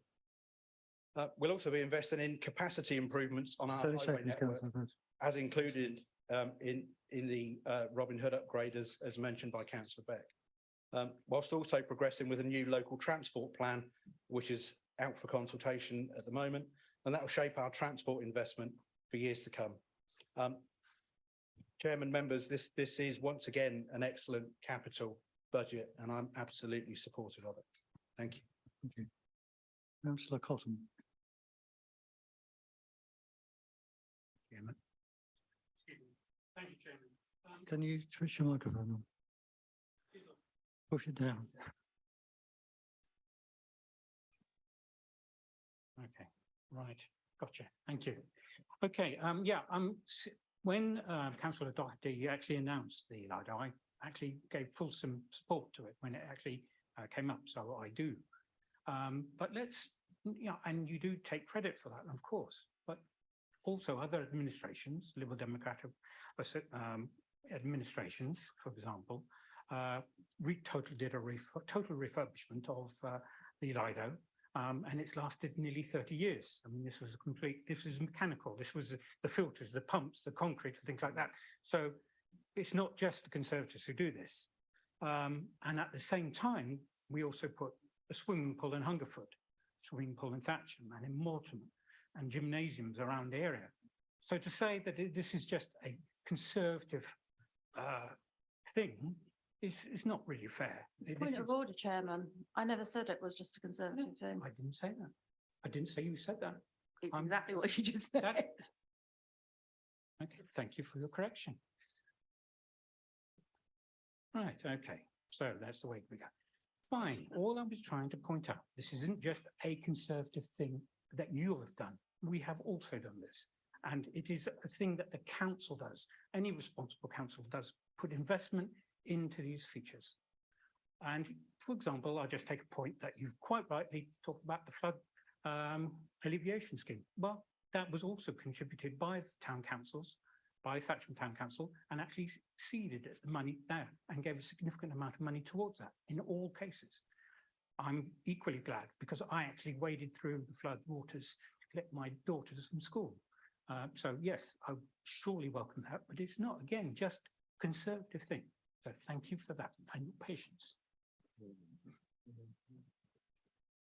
Councillor Macro. Thank you, Mr. Chairman. Yes, Councillor McKinnon and Councillor Masters referred to Deal Station. I've been campaigning, get much better access for people with movement difficulties there, but well over 20 years. To get from the car park to the station platform, people have to go up more than 20 steps and down more than 20 steps. Very, very difficult for anybody with any kind of movement difficulties and impossible for the disabled.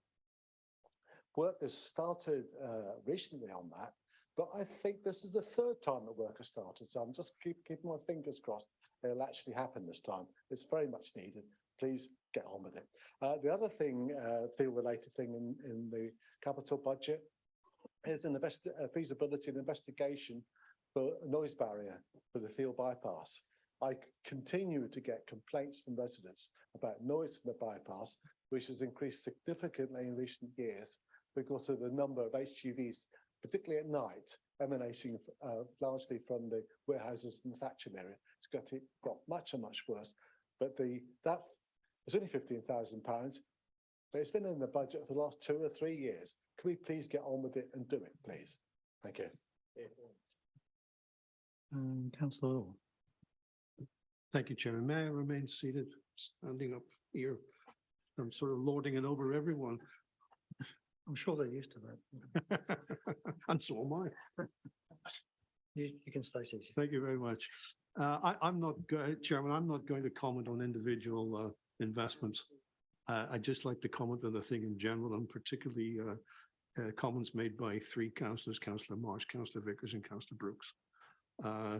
Councillor Vickers, I was really surprised. All he could find was to criticise the presentation and the layout. I actually found it very clear. I really don't know, nothing else to say on that. Councillor Brooks, I'm really surprised, kind of poo-had the source of funds. Oh, it's just coming from the government grants. It's developers S106 and SIL. And oh, by the way, the rest is borrowed. Well, Councillor Brooks, this strategy is not about who gets credit for the source of funds. This is about the use of funds. It's the council's stewardship of those funds. And I think we've done it very, very well in this whole strategy. And to Councillor Marsh's point, it's not very transparent. I don't know how you make it any more transparent, Councillor Marsh. I think it's very good. I condemn it. Councillor Thank you for letting me sit. Councillor Ardo-Walton. Thank you, Chairman. I just want to address some of Councillor Abs's concerns which he raised when he talked about the environment strategy. And I'm disappointed with your disappointment, Councillor Abs, that there is little you could find in there. Equally, though, you found it hard to read. But again, I do appreciate there is a lot of detail and budgets necessarily have to be. Point of order, please, Chairman. I didn't find it hard to read. That's not what I said. I said the public would find it hard to read. Thank you. Carry on, Councillor. Thank you, Councillor Abs, for that. You did raise a couple of valid points, and let me attempt to address them, though. Firstly, you didn't find very much on the environment strategy. Now, Councillor Somner has just detailed a large list of a lot of capital expenditure around active travel, around flood prevention, to mention but 2 of his portfolio's areas. Those are all enabling the district either to withstand the changes of climate change, or indeed to reduce our impact on the climate. Those are really big, important things which this council should be and is doing. A third thing you mentioned, you brought up electric vehicle charging, which again, we have got the sum of 450,000 for 2 years. The reason for that is that we aim to install initially 250 additional on-street chargers to serve residents who do not have off-street parking. And as I'm sure we all know, there are some streets in some towns and villages around here where there is no off-street parking, and it is absolutely right and proper that we as the local authority look after those people who in years to come will choose to buy an electric vehicle. We need to be ahead of the curve, and we will be ahead of the curve. We will invest additionally beyond those as and when demand catches up. I have to say right now, even with a very welcome early surge in EV purchases, and I think Councillor Vickers, you're one of those. Even so, the number of electric vehicles on the road is still a fairly small, modest proportion. So we need to be ahead of the game. We need to invest when it is needed, but please do not believe that this administration is just sitting on its hand and only looking at making the council's own operations carbon neutral. That is not the case. We are investing a lot in enabling the overall district to do that, as well as setting an example, which is a really, and encouraging, which is a really important function we're doing. So I'm glad to see that this budget enables us to take our environment strategy and goals forward. I look forward to more progress in years to come under this Conservative administration. Thank you, Chairman. Councillor Williston.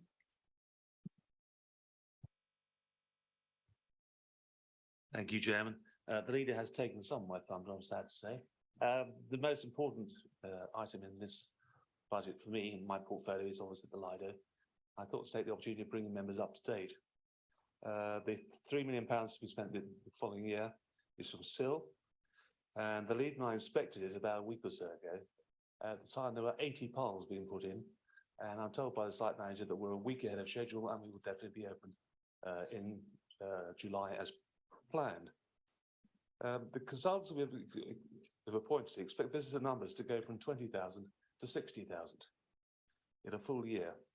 Partly because it's open 6 months, not 12 weeks, but also because the catchment area is estimated to be up to an hour's drive, and a much improved offer of water slide and splash area on top of the cafe and Olympic size pool. From 2024 to 2025 onwards, I'm quietly confident that this £5 million total investment will cover interest payments and capital repayments in full and create a fantastic facility for Newbury and the district. And I commend this budget. Thank you. Councillor Burke, as seconder, would you like to speak, please? Thank you, Chairman.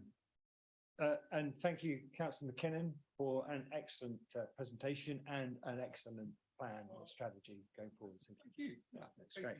And it's really gratifying to hear from so many members on this side of the chamber and the other side talking about the impact that they expect to see from work that's planned, that's provided for in their wards. Very, very gratifying. Thank you for that. 3 members of the Green Party, they also spoke about work that's going to be done in their wards. So that's great.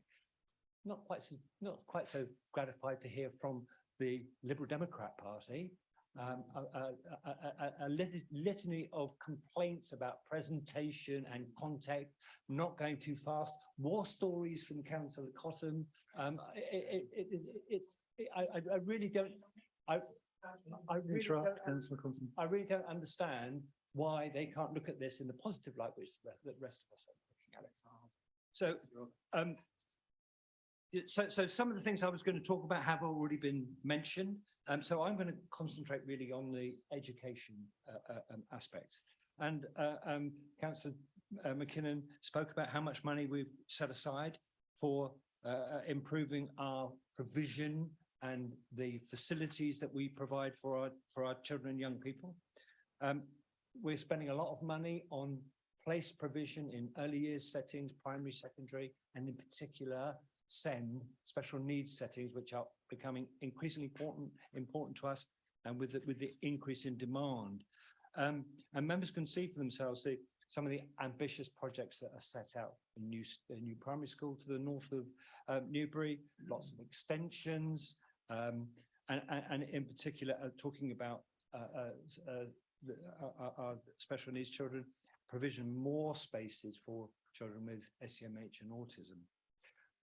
So the investment that we plan to support this programme is going to take us forward, allow us to provide the spaces in good schools for the children and young people. And when we look back, this is the continuation of a series of programmes year on year, where we've invested substantial amounts of money.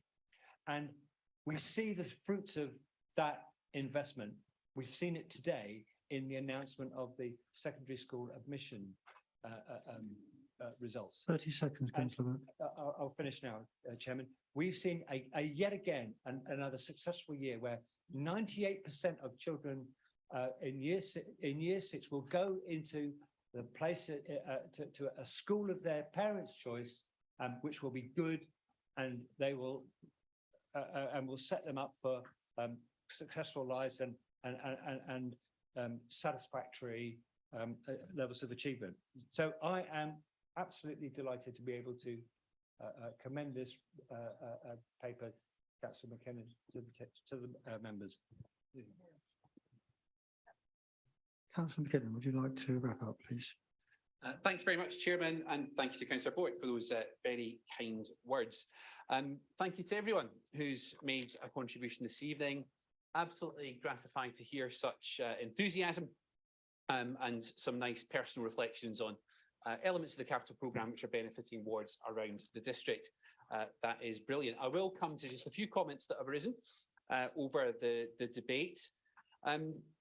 Councillor, I'll deal with the Field Railway Station thing, Councillor Masters. You said, can I give you an assurance that it will be completed in our lifetimes? Well, look, I hope that both of us have a good innings yet, touch wood. Lifetimes, surely to goodness it will. The work has started on the bridge already, and I take Councillor Mackerel's point. So things are looking positive.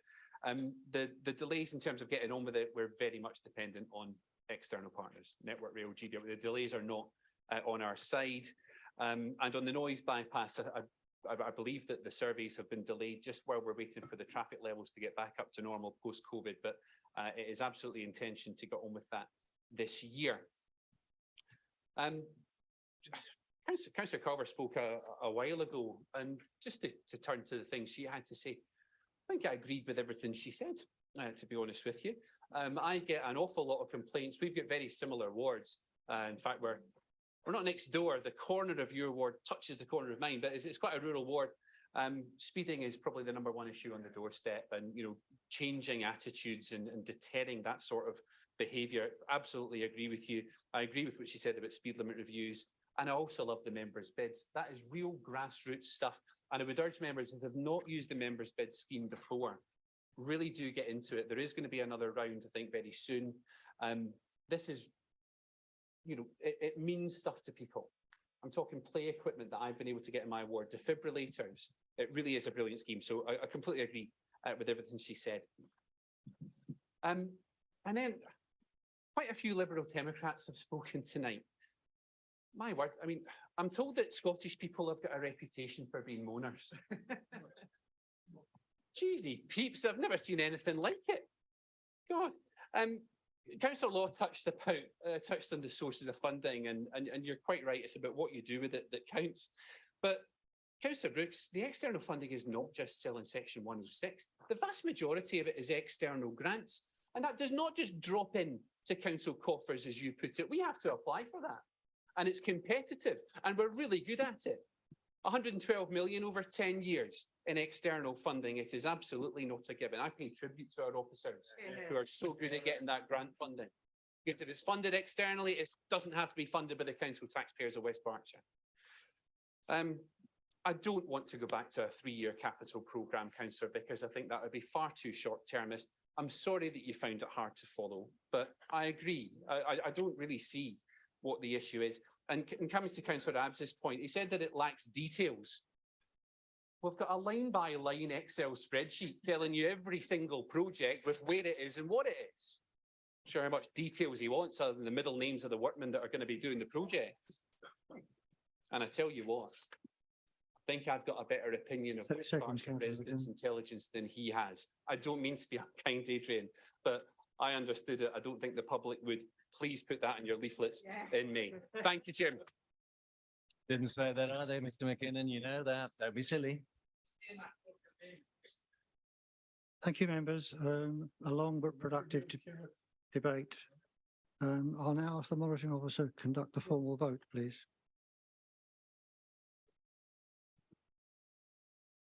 Thank you, members.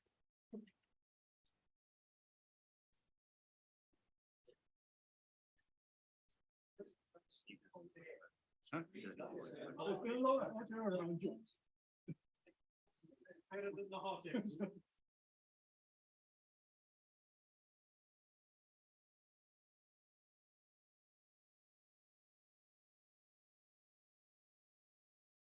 Okay, thank you, members. If I can ask all members now to indicate whether they are for, against, or wish to abstain against the proposals as amended.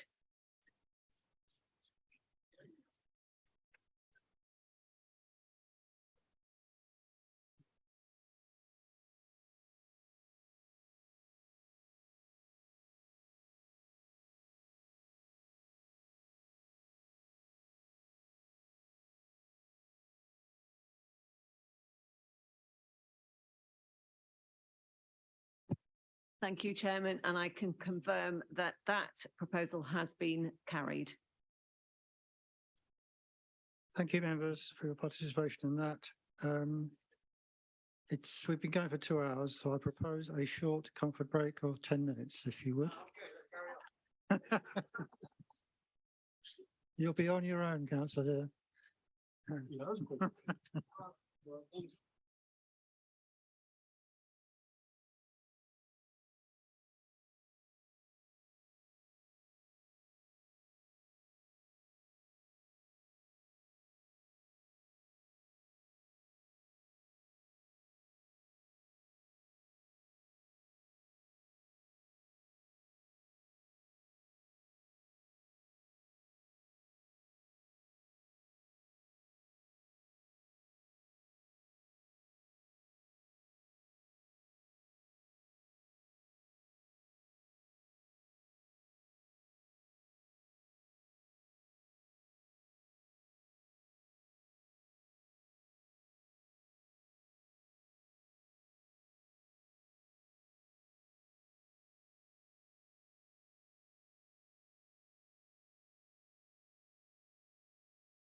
Here we go.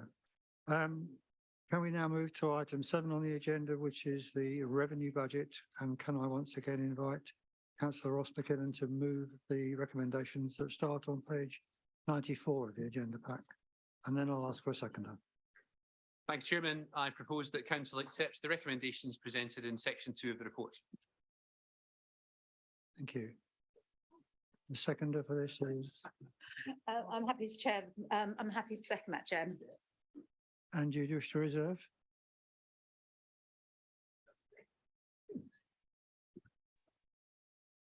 Councillor McKinnon, would you care to introduce your report? You have 10 minutes. Thank you very much indeed, Chairman and members. It's my very great pleasure to present West Berkshire Council's revenue budget for 2023 to 2024. This is my 4th budget as portfolio holder for finance, and without a doubt, it has been the most challenging for me and my colleagues to piece together. Inflation is at its highest for over 40 years. I'm not quite old enough to recall that, but I do recall as an 11-year-old child watching the news in 1990 as it reported inflation of 10.9% and thinking, oof, that's a bit nasty. I was that sort of 11-year-old child, and I don't think I've really changed all that much. I'd like to pay tribute in particular to our officers for their sterling work in preparing the budget with us, in particular Joseph, Melanie and Shannon, who've been a pleasure to work with throughout. The headline announcement of any revenue budget is the decision on how much, if any, to raise council tax. Now, as a Conservative, my instinct is to leave as much of our residents' cash in their pockets as possible. I would dearly like to, in principle, to be talking about freezing or even cutting council tax rather than putting it up at all. But sadly, I also live in the real world. And this year, the real world has been very challenging for us. The council's costs rise year on year. It costs more every year to provide the same level of services to our residents. 71% of our total income comes from council tax and the adult social care precept. And as I've just mentioned, this year has seen inflationary pressures more severe than at any time in the last 4 decades. We have decided to increase core council tax by 2.99% with an adult social care precept of 2%, meaning that residents' bills will rise by 4.99%. Now, it is important to explain the factors behind this decision. We have to balance competing demands across the district when setting the budget. The majority of residents who responded to the budget consultation on the council tax question expressed support for a 4.99% rise, but no higher. Demand for our social care services for both adults and children, where we spend over half of our budget, requires an extra £10 million in this year's budget compared to last year. And we know that all of our residents are seeing the cost of living rise significantly, driven by energy prices and general inflation. I want to emphasise that this is the first time in 3 years that this administration has gone for the maximum rise. In fact, over the 4 years of the Conservative administration, the average rise has been just 3.7%, considerably less than those levied by Liberal Democrat-controlled town councils, such as Newbury and Thatcham. This year's budget has been supported by utilisation of specific earmarked reserves while still maintaining the general fund reserve above its minimum recommended level. As we saw earlier on this evening in the MTFS, next year's and subsequent budgets are expected to enjoy a far more benign economic environment.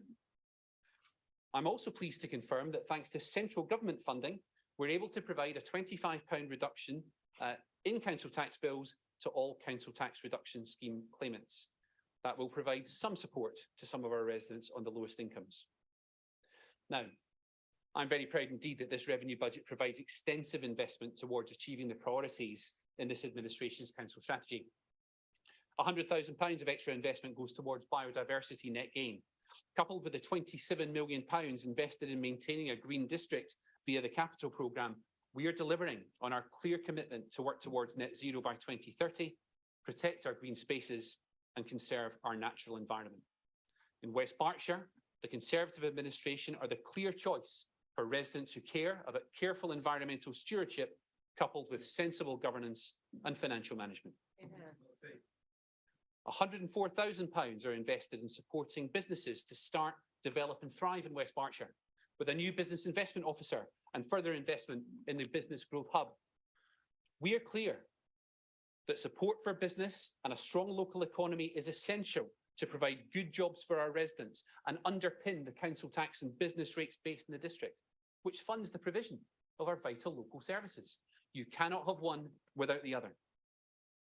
£1.1 million extra towards our vulnerable children and adults achieving better outcomes, including over £500,000 for additional capacity in children's social care and £550,000 in home-to-school transport for children with special educational needs. We have £227,000 investment in our planning service and £343,000 to support essential local bus routes, helping our residents travel across the district in an environmentally friendly way. The budget makes further investment in workforce development and IT services, which will enhance residents' interaction and communication with the council. Finally, the revenue budget for 2023-24 is required to support areas continuing to be affected by the long tail of COVID, such as £515,000 support for our leisure centres and replacing lost income, £750,000 from car parking charges. This budget contains savings and income generation proposals totalling £9.1 million, a Herculean task which has been achieved. We have a responsibility to our residents to be as efficient as possible and to provide value for money by transforming the way we work. Just like last year, and indeed every year of this Conservative administration, I'm delighted to confirm that none of these savings results in cuts to frontline services. Now, the Section 151 officer is required to make a recommendation of the minimum level of the general reserve for non-specific items and risks. He's recommended a minimum general reserve of £7 million. The general reserve's position, even after the use of funds to support this budget, will be higher than this, at £7.2 million. It is prudent, with all of the continuing uncertainty caused by the pandemic, inflation, and the potential effect of current world events on our own economy, to have a healthy level of reserves, and I'm very happy that we have exactly that. Overall, members, this budget strikes the right balance between investing in services and infrastructure while keeping council finances on a stable footing. There are, of course, uncertainties and risks in the years ahead, but this budget ensures that we are delivering for residents and planning for the future. We have lots of exciting new schemes in the budget and long-term investment in our district. Thank you all very much indeed. Thank you, Councillor McGann. Before I open this up for general debate, I understand that Councillor David Marsh has some amendments to propose from the Green Party. That's quite correct, Chairman. Am I right to think, yes, I think the monitoring officer may have a copy of the current version of slightly amended from what you've seen before. Oh yeah, there it is. That's okay. So I propose a motion. So have a seconder. I second this amendment, Chairman, and reserve my rights. Thank you. Thank you, Marsh. Thank you very much. You have 5 minutes. First of all, just to deal with an item that we've removed altogether that was in the supplementary agenda, it was about bringing up the headcount of CEOs, civic enforcement officers, which is a subject that we've raised every year here. We feel very strongly about, because you need these people more than ever, more of these people to go, particularly to do things like monitor engines running outside schools, people parked illegally out schools, and all the rest of it. But the car parking review is taking place, and if, as I believe will happen, that will consider such matters as the staffing of the relevant department. That seems a better way of doing it than us just jumping up and down and proposing an amendment about it. So that's why that one we have dropped, but only as an amendment. We want to see that dealt with by the parking review, and we'll be making appropriate suggestions about what the staffing level should be and where they should be deployed, in addition to just giving parking tickets to people. I'll deal with, we've got at least 2 amendments. I'll deal with the source of the money issue, because it'll ring a bell for those of you who are participating in the debate on the capital amendment, where we sought to get the money from a particular source. Now, in this case, we always believe in fully funding our proposals. And we think, frankly, you know where we stand on Monks Lane. There's no point in us all saying we're opposed to it, you're in favour of it. We know that. We don't support the sports hub in Monks Lane. The other opposition group don't support the sports hub in Monks Lane. You, the ruling group, does support it. Now, I don't personally believe, therefore, that actually that the role that this money is for, the 30,000, we don't believe that that will actually be spent, because we don't believe that that role will be happening in September, but we could be wrong. And, you know, we have to acknowledge that. So once again, when it became possible through the good officers of the Section 151 officer to fund these proposals from elsewhere as revenue amendments within the next financial year, we were attracted to that proposition, which is why you will see the amendment on the board that this is still fully funded, but from different sources than the Newbury Sports Hub. And we hope that might make it, how shall I put this, more acceptable to the whole membership, so that we can have a cooperative approach as we did on our capital budget. Just to say about the actual proposals, dealing with the water first, this sort of ties in with the capital amendment we made on the trees. There's no point in planting thousands and thousands, or indeed hundreds of thousands of trees, as we've been trying to do since, particularly since the climate emergency declaration, if they all die. And we had an extreme weather event in the summer, which of course is likely to be sadly more common in subsequent years. So it was sad to see trees dying because there was nothing in the contract that said the contractors had to water them and no money to do it. And we had to do things. So Councillor Masters persuaded the fire brigade to carry out a training exercise in Goldwell Park, in which they practiced using their hoses by watering the trees there. I organised volunteers in Valley Road. I'm very proud of them. People came out to water the trees that the trees department, countryside department, had planted in the autumn of the previous year, and they seem to have survived, but it was touch and go. And I'm sure that we could all tell similar stories. So £5,000 isn't very much, but it's more than there is there at the moment. It's a contingency should that be needed. And the school streets. Now, I'm a member of the Transport Advisory Group, and we've had some excellent work done on the school streets, and we had an excellent report. I think I'm allowed to say that at the last meeting, about how the trial project had gone in Calcott. It's been a great success, and it's a fantastic thing to see schools such as that one, where a huge proportion of parents and carers who lived in less than a mile from the school, who were driving to the school every day, rather than using active travel methods. It's fantastic to see the school streets program there, and that's now going to be enabling them to get their children safely to school by other means. And we want to see that extended. Now, there is money in the capital budget already for this. 30 seconds, Councillor. Thank you, Chair.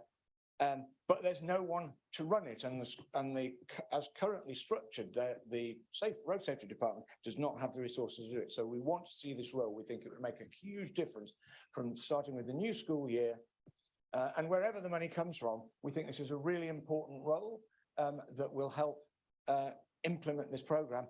We're going to try and do, the council is trying to do one of these every year for 6 years at schools throughout West Berkshire. So if there's an officer in place to work with the existing road safety officers to run this, we think it will be a fantastic benefit. And it's making our children and grandchildren and the children of the district able to go to school safely and healthily.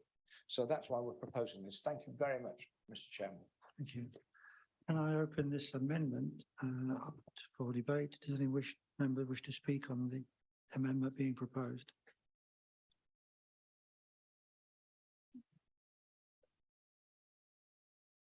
In which case, Councillor Masters. Thank you, Chairman. Rather ominous silence there from the council. I'm dumbstruck maybe by the elegant prose of my colleague David. Continuing with David's olive branch of cooperation that seems to have been forged, at the moment. and the willingness of members across this chamber to consider individual amendments on an individual basis, or not least in pairs in the capital. I would urge members to support this this amendment in part or in full.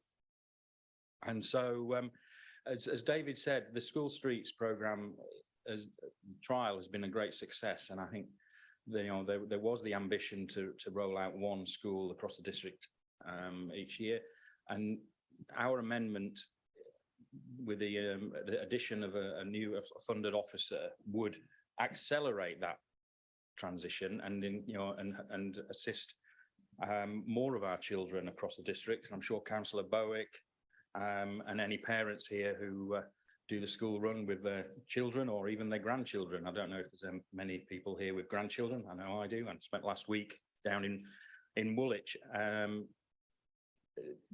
taking my grandchildren to school, and it being in London, it's a very active travel area. I covered about 9 miles a day between the house and the school, and it was great to see the community doing that. And I think we can bring that to Newbury and the rest of West Berkshire. I think it's great that we did the trial in the east of the district. It's probably no coincidence that the transport portfolio holder may live there, but we'll leave that as coincidence. But I would ask for you to consider these amendments on their merits and the benefit. And it's not altogether just about financial benefits. I know there's a lot of talk in this chamber, particularly from more of the economically attuned members about pounds, shilling and pence, for those who remember that. But we have to think as a council about the social value and the impact that it has on individuals' lives outside of the financial. And if we can improve air quality around schools, it's going to benefit us all in the long run, not least with the NHS, with reduced incidents of childhood asthma, etc. And coming back to I was going to drift into the substantive there. I'll discuss something about air quality there. But yeah, please support this motion in part or in totality. Thank you, Chairman. Thank you. Councillor Marsh, you wish to say anything further? Not really, Chairman, except that we would be happy to take these two proposals in one vote, as we did with the other, unless you feel or it's felt by the monitoring officer that they're so different, because one is about watering trees and the other one is about appointing a position. So we don't mind, but it's not in my Leave hand. that to me. Yes, thank you very much, Mr. Chairman. Thank you. Councillor McKinnon. Thank you, Chairman, and thank you, Councillor Marsh, for your amendment. Okay, so you've got two items here, and again, both of them, I think most people would struggle to disagree with the principle. In terms of road safety around schools, I'm going to tell you a story, a short one, about a conversation I had with a lady yesterday. Now, I know when politicians say, I had a conversation with a voter this week, you think, oh, did you really? I promise you, this conversation happened yesterday. I was picking up my 4-year-old son. I was going in to get him from his primary school in Burfield. And there was a lady who was parked on the zigzags outside the school. And let's just say that this lady is no stranger to the zigzags. And I thought, as I was walking straight past her, I thought, I have to say something here. So I waved through the window and she wound her window down, or she pressed the wee button. And I said to her, as politely as I could, my granny would have been proud, are you aware that you're parked on the zigzags? And she said, yeah, I am. Well, okay. That is dangerous. It obscures the children's view of oncoming traffic. And if one of them runs into the road, that could be disastrous. And she said, what's it got to do with you? She doesn't have a Scottish accent, but I'm not going to do hers. Is he the Green Cross Code man? Well, so I said, well, look, I've got a 4-year-old child at this school and, you know, he could be that child that runs in front of the road, and very conscious of not wanting to give it the do you know who I am thing. I did also say that I'm also a West Berkshire councillor, so it's very much something to do with me. And she left it, her final contribution was, if you're so worried about your kids, maybe you should keep a closer eye on them. And where do you go with that? Now, that sort of attitude, of course, is a tiny minority, but it exists. And I'm fully behind. I must admit, and I'm letting my baser instincts get the better of me here. If that lady did get a hefty ticket, I would not be the most heartbroken person in West Berkshire. So I'm right behind the Safer Streets programme. It is contingent, this, because until the regulations are brought forward to give us the powers we need to fully implement it, you know, this investment wouldn't quite cut the mustard. But I see that the wording is, like, if the legislation's brought in, then what we're, I think, proposing here is to just hypothecate 25,000 from the general reserve to go towards this if and when that happens. I can't speak for colleagues, but that seems perfectly sensible and palatable to me. On the £5,000 for watering trees in the event of a drought, I am told, and I'm assured by colleagues, that when we award a contract to plant the trees, it certainly should be in there that tree watering in the event of prolonged dry weather should be part of that. But in the event that for some reason that's overlooked, again, hypothecating £5,000, if there is a drought, there's no guarantee that there will be, to make sure that that money is not wasted. Again, I'm not going to stand here and argue with that too much. I think I'm personally supportive of this. And it's up to colleagues to decide where they stand. Thank you. Thank you, Councillor McKinnon. Can we now then move to a formal vote on the amendments? I suggest we vote them en bloc, the two together. Yeah. Thank you, Chairman. So the host of the meeting is just going to set up the vote and we'll confirm when that's ready. Okay, so if I can ask members to use their microphones to vote in favour of the proposal, against it, or in order to abstain.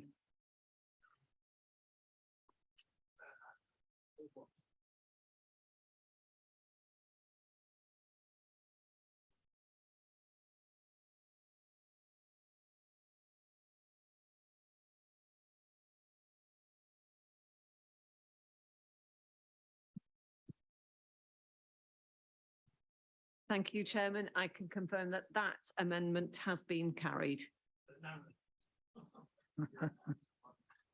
Thank you, members.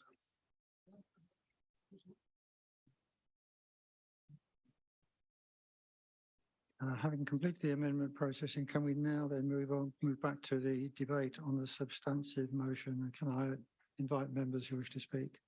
Councillor Brooks. I am prepared to allow you 5 minutes. Chairman, I reviewed my speeches of recent years on the revenue budget, and I found that I could simply have given several parts of the same speeches this year as I've given over several years. In fact, they'd be recognised by Alderman, Honorary Alderman Lundy and Jones and Rolls and you name them. So let me repeat what I've said so many times. There's been no attempt at a bottom-up review of the expenditure of this authority. All they've done in the same old way is take last year's budget, added the pressures, chipped away at the increase with cuts and savings here and there, hoping for some last-minute grants to come in from the government and generally trimming around the edges. Now, members know that I have called for zero-based budgeting, which they have shrunk away from doing for 18 years that they've been in power. And again, let me repeat my words of last year here. Zero-based budgeting is an approach to budgeting that starts from the premise that no cost or activity should be factored into a budget just because it was present in a previous period. Rather, everything that is to be included in the budget must be considered and justified. But that's rejected. We see the same tired old way of budget setting before us tonight. And Chairman, the year we're still in, has been a tough one. But I return again to my words in a previous speech. Last year I said, I think there is a great deal of risk in this budget because of its assumptions. Inflation will reach over 7% in a couple of months. And with the situation in Ukraine and the implications for energy prices, nobody can say what the ceiling rate of inflation will be. Similarly, interest rates, although the council borrows on fixed term interest rates where it can, changes can impact Treasury outgoings and incomings, as he well knows. By the end of the first quarter, Councillor McKinnon's budget was pretty much sunk.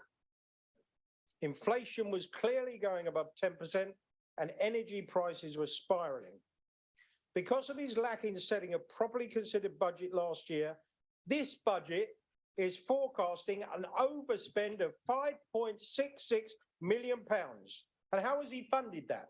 By raiding the reserves, taking them down to dangerous levels, more of which later. Now, when he knew it was going off track within a few weeks of the start of the year, why didn't he bring in a set of measures to bear down on the overspend in, say, June or July last year and tell us that he was on top of matters? At no stage have we seen a proper response to the pressures the council has been under. And as in past years, these papers give no concept of the risk involved in making cuts and savings. As an example, in health funding, it says we will review shared funding for clients with mental health needs and continuing health care. And as a consequence, we'll save £1.1 million. What is the effect of that on the client group? Who will suffer? Nothing in the papers tells us whatsoever. So the cuts in the appendix provides no explanation on the effect of the cut or the risk involved. I don't need to know the middle name of the people who are implementing this, Ross. But what are you doing? Phoning in the budget these days? No explanatory notes on the risk associated with your cuts and savings. Now we go into the next year coming, having raided the reserves by over £27 million in 1 year, Chairman, down from over 47 million to just over 20 million. £27 million is about £400 for every household in West Berkshire. It's a staggering amount to spend in 1 year. And I will accept, before he tells me, £9 million of that is movement in the collection fund. But that still means the reserves are down £20 million in a year. This is scary, members, absolutely scary. We're asked to agree this budget for 23-24 with hardly any usable reserves left if unexpected pressures arrive. In the event that the control of this council changes in May, and there is tremendous dissatisfaction among our voters with the Conservatives, both locally and nationally, will he leave a note telling us that there is no more money, no money left? I can see that now, Ross. No need to leave us a note.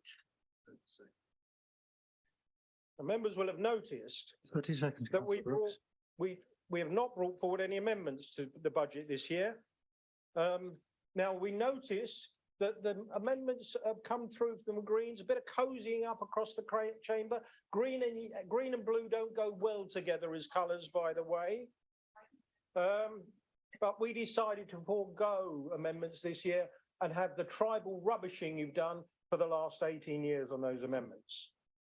If the public deliver change to control this authority in May, we will have to revisit this budget to make sure it can be delivered and to start the process of building back our reserves, which have been raided seemingly without reservation. So in conclusion, Chairman, we're appalled at the mismanagement of the budget for the year we're in. The raid on reserves, the efficiency that seem to take no account of their impact. We're unconvinced the budget we are being asked to accept this evening is robust enough to get us through next year. It's a dreadful performance by an administration that has run out of ideas and may well have run out of roadways. We reject it in its entirety.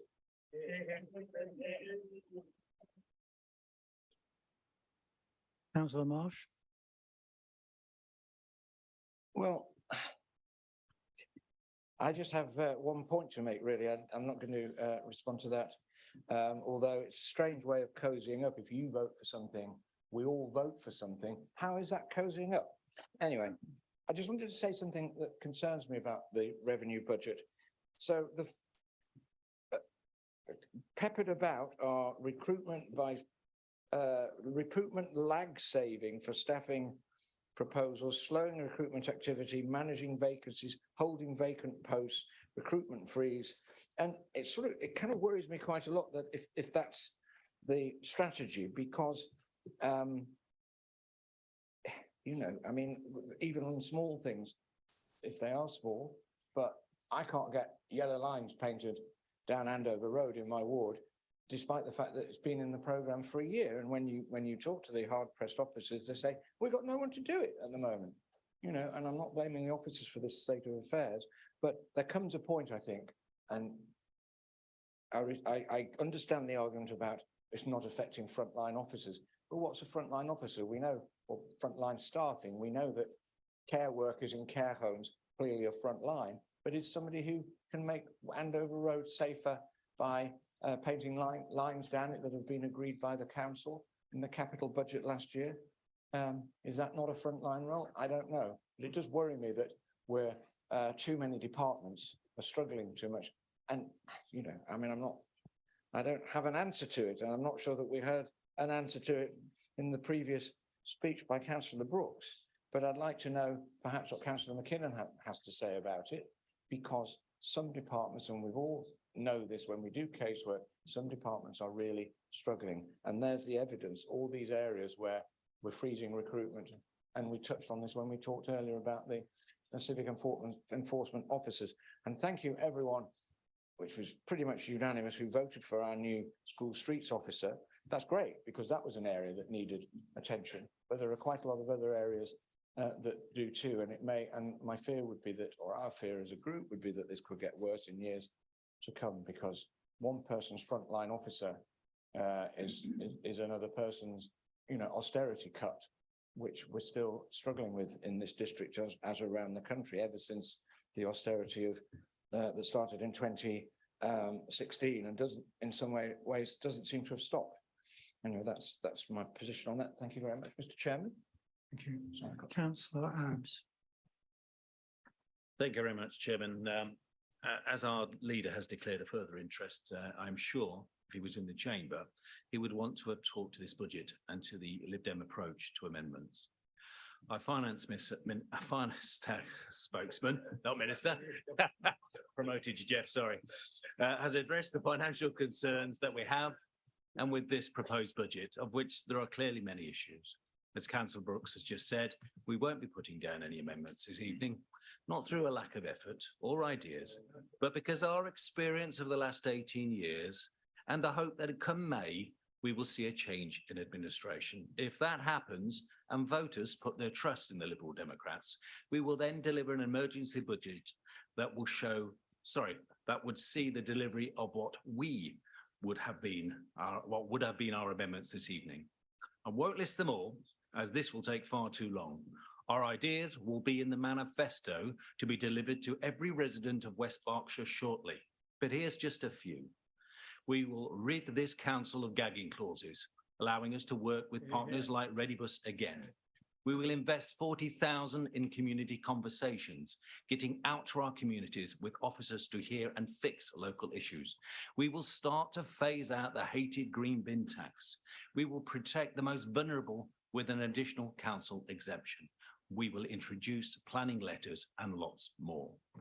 But they won't just be our projects or our ideas. We will listen to our colleagues on all sides of the chambers so that we deliver a budget that respects good ideas, regardless of where they come from. To conclude, I did note that Councillor McKinnon, demoted there, Ross, sorry about that. Mr. McKinnon, I know Councillor McKinnon mentioned investment in business, but the council's own statistics show a huge decrease in business here. It includes losing huge companies like PepsiCo from Thiel or Bayer from Newbury, but across many sectors. It's a concern I've raised previously. The problem we have is that we have the Conservatives in control. So that is clearly bad for business because that's what the council statistics says so. Thank you. Councillor Masters. Thank you, Chairman, and thank you, Council. There has been an element of cooperation and cross-party working this evening, as evidenced by the progression of a number of amendments tabled by my colleague, Councillor Marsh. And it was disappointing that Councillor Brooks, a man who I respect for his experience, knowledge, theatrical presentation, would describe it as cozying up. I think what impressed me the most is that way back in 2020 at the first budget that we tabled amendments at, everything was done on block.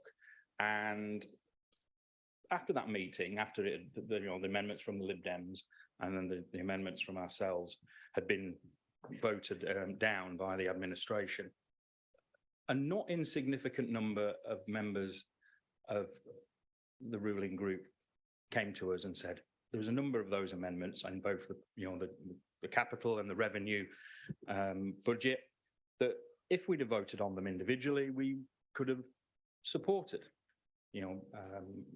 Some of those were environmental, some of them were not. And that's what David, Caroline and myself have been pushing for since then. And I'd like to thank Councillor Jones as chairman, who's shown some incredible leadership, arranging meetings between the leaders and their representatives and officers, and also pay tribute to Joseph Holmes for his input and feedback on the amendments that we proposed, and coming up with interesting and creative funding pathways that would that in no small part have allowed with clear conscience members across this chamber to vote in favour of some very good amendments. Now, we're voting on a revenue budget that is going to be divisive across party lines to a larger extent. Is it perfect? No, it's far from perfect, in our opinion. But our little and small contribution has improved it, however small. And therefore, I would say that come May the 5th, whichever party or parties have a hand on the control of West Berkshire Council can take a little bit of inspiration from tonight, and rather than the duopoly, I think David coined that word in the letter in the Newbury Weekly News, duopoly, that we all have ideological differences,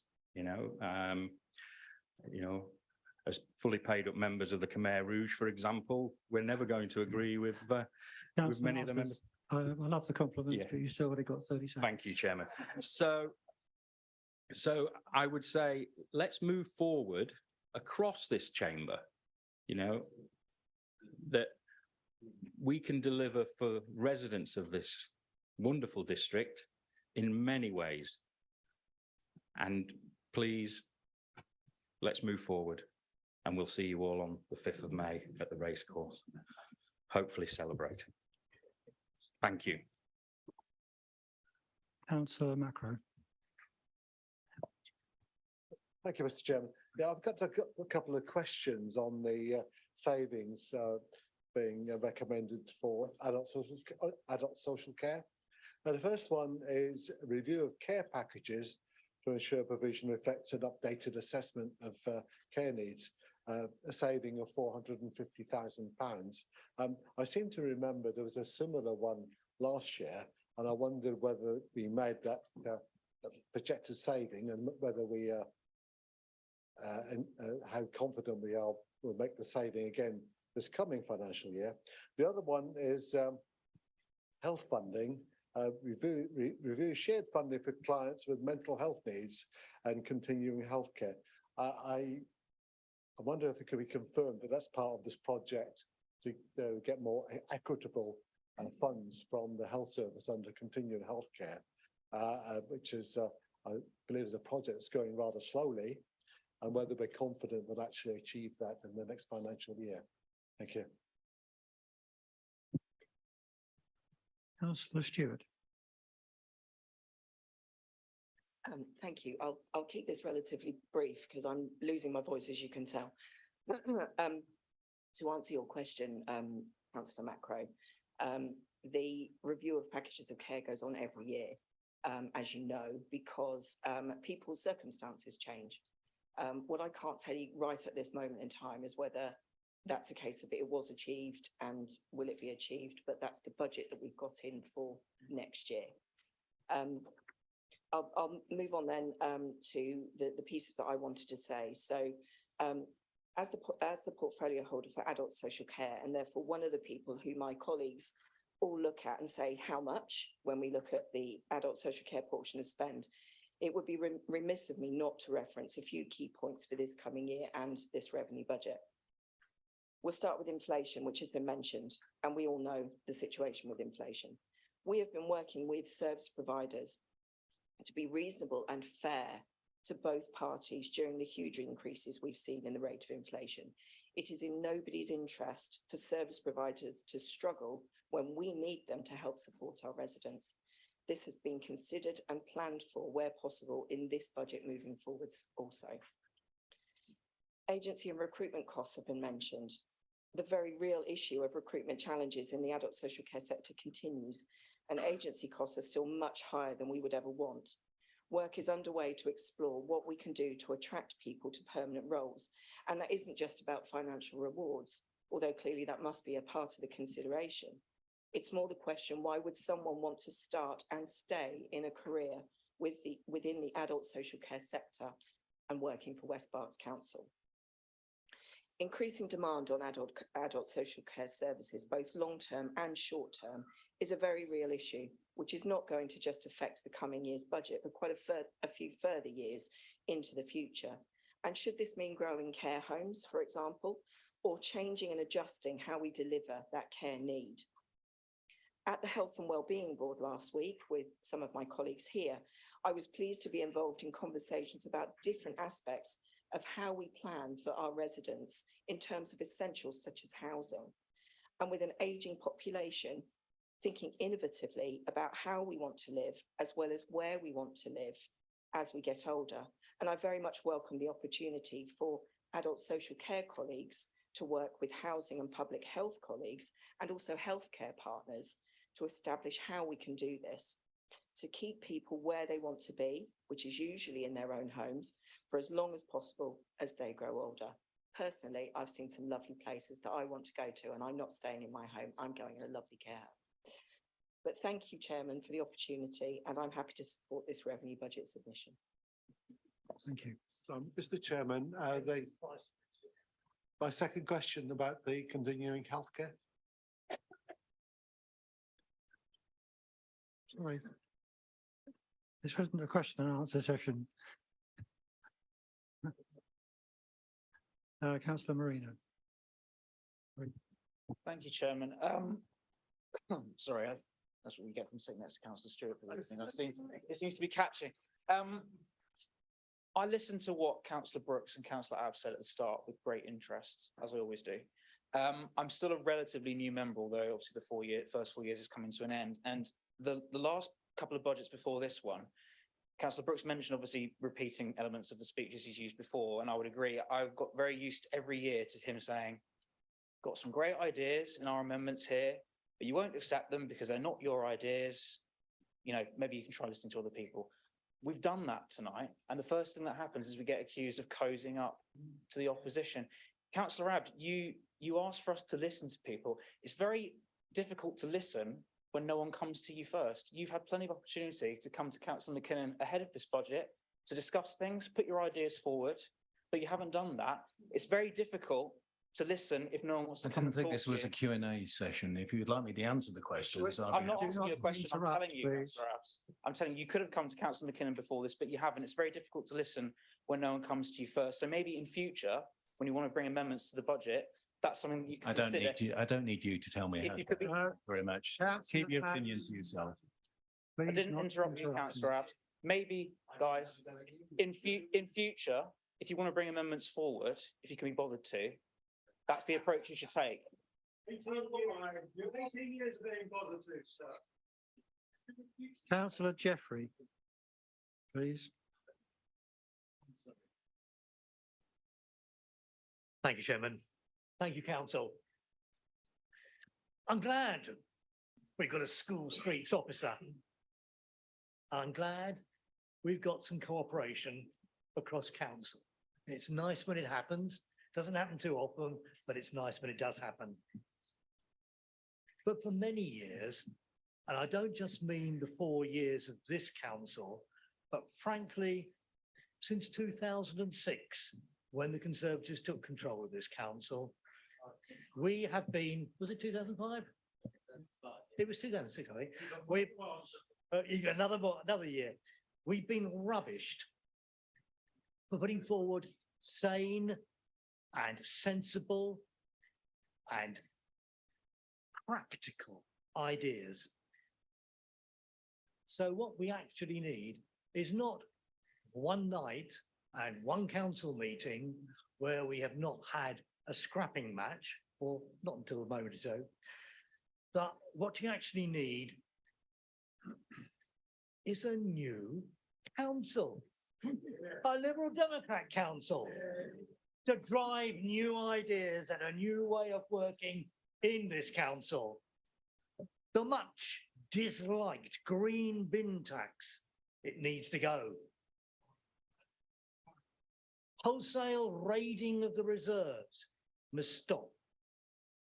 Zero-based budgeting has been discussed year after year. It needs to start. A new broom is a necessity in May. This tired, sad, worn-out Tory administration needs to go. Thank you, Mr. Chairman. Councillor Pattenden. Thank you very much, Chairman. Just a few points before I come on to a specific question. Just to be clear, comments from this side are just part of scrutiny. They're not, whether they're delivered in a dramatic way or in a more, let's say, formal way by me, it's just part of the scrutiny process, and that's how it works. So, we just have to live with it. It's obvious when sometimes that scrutiny is not well received from the nature of the responses that those questions get. That's the first point. The question I wanted to raise, for all of the areas that are being cut, that are listed in the savings and incomes proposal, have you made the same mistake that you made when you cut the funding to the Redibus service, when you didn't consult the service users that were going to be impacted by those cuts? Thank you. Councillor Bridgman. Thank you, Chairman. I was simply going to answer Councillor Macro's question about CHC, but I will pick up two things that have been raised very recently. Firstly, I recall proposals from those opposite to remove the green bin charge. And the obvious question from me was, well, what are you going to cut to make up the difference? And answer, there was none.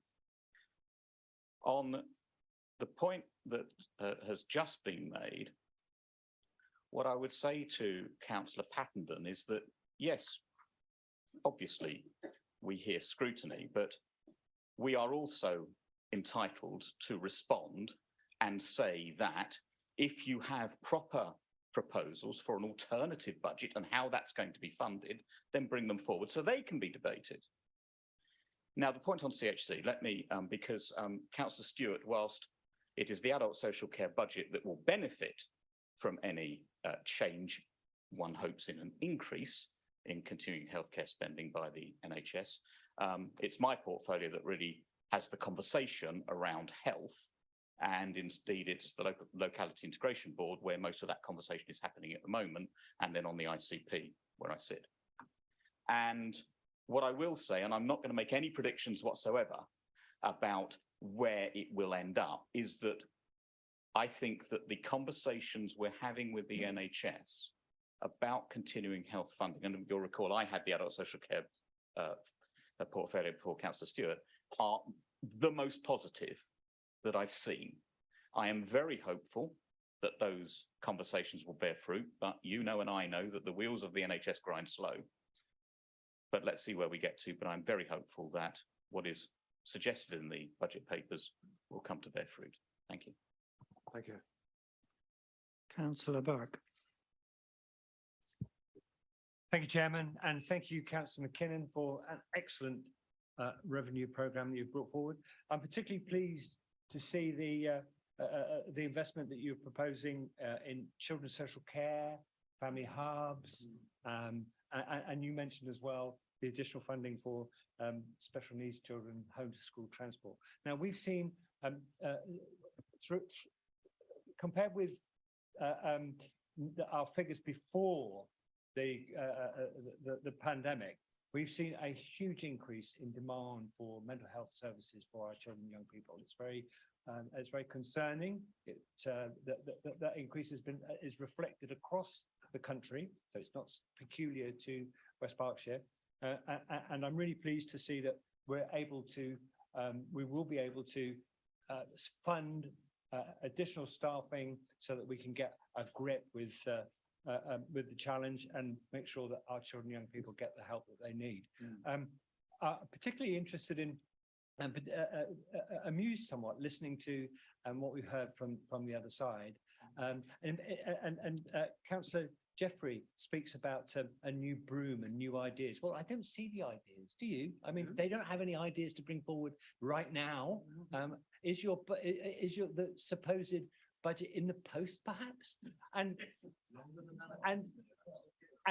Councillor Jeffrey, I recall, if I'm right, I think once upon a time you were lead member for finance, weren't you, in a previous administration? Was it you, Councillor Jeffrey, who brought forward the suggestion that indeed the implementation of a 21% increase in council tax under a Liberal Democrat administration? Well, it was you, was it? Was it you, Councillor Macro? Oh no, who was it?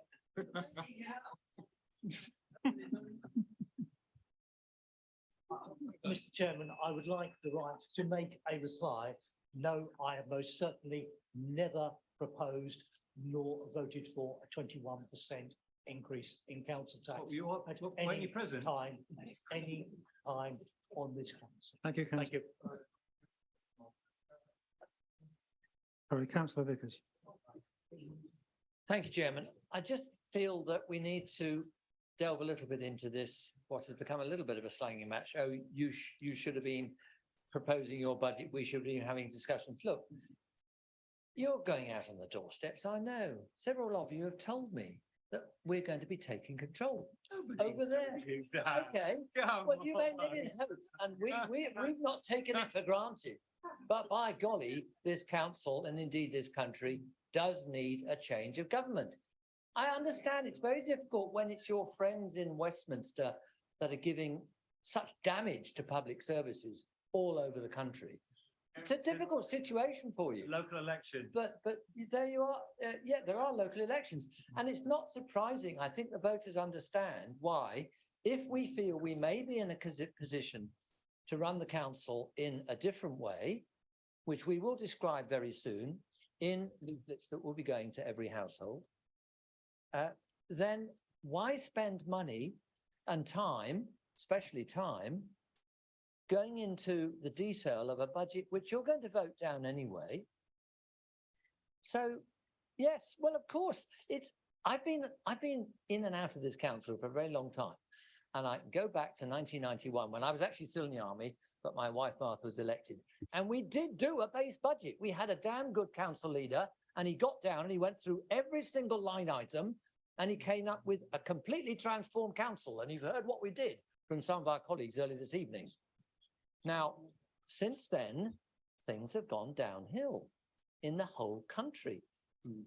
We believe this council can do better and this country can do better, but we've got to change the government. So our priority is preparing for that, not wasting time putting in alternative budgets, which you're going to rubbish and refuse. Now, you're naturally cozying up to other members of this council who will divide the opposition in the coming election. And that's really your only chance of taking control.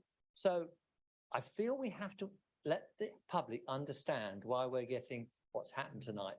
Very welcome agreement to an opposition proposal, but we've all seen on this side that most of the time you don't even give it thought. You just think it's the opposition's ideas, we'll vote it down.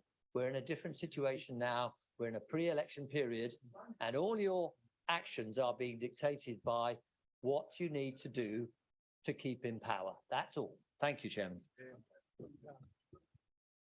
Councillor Alogu.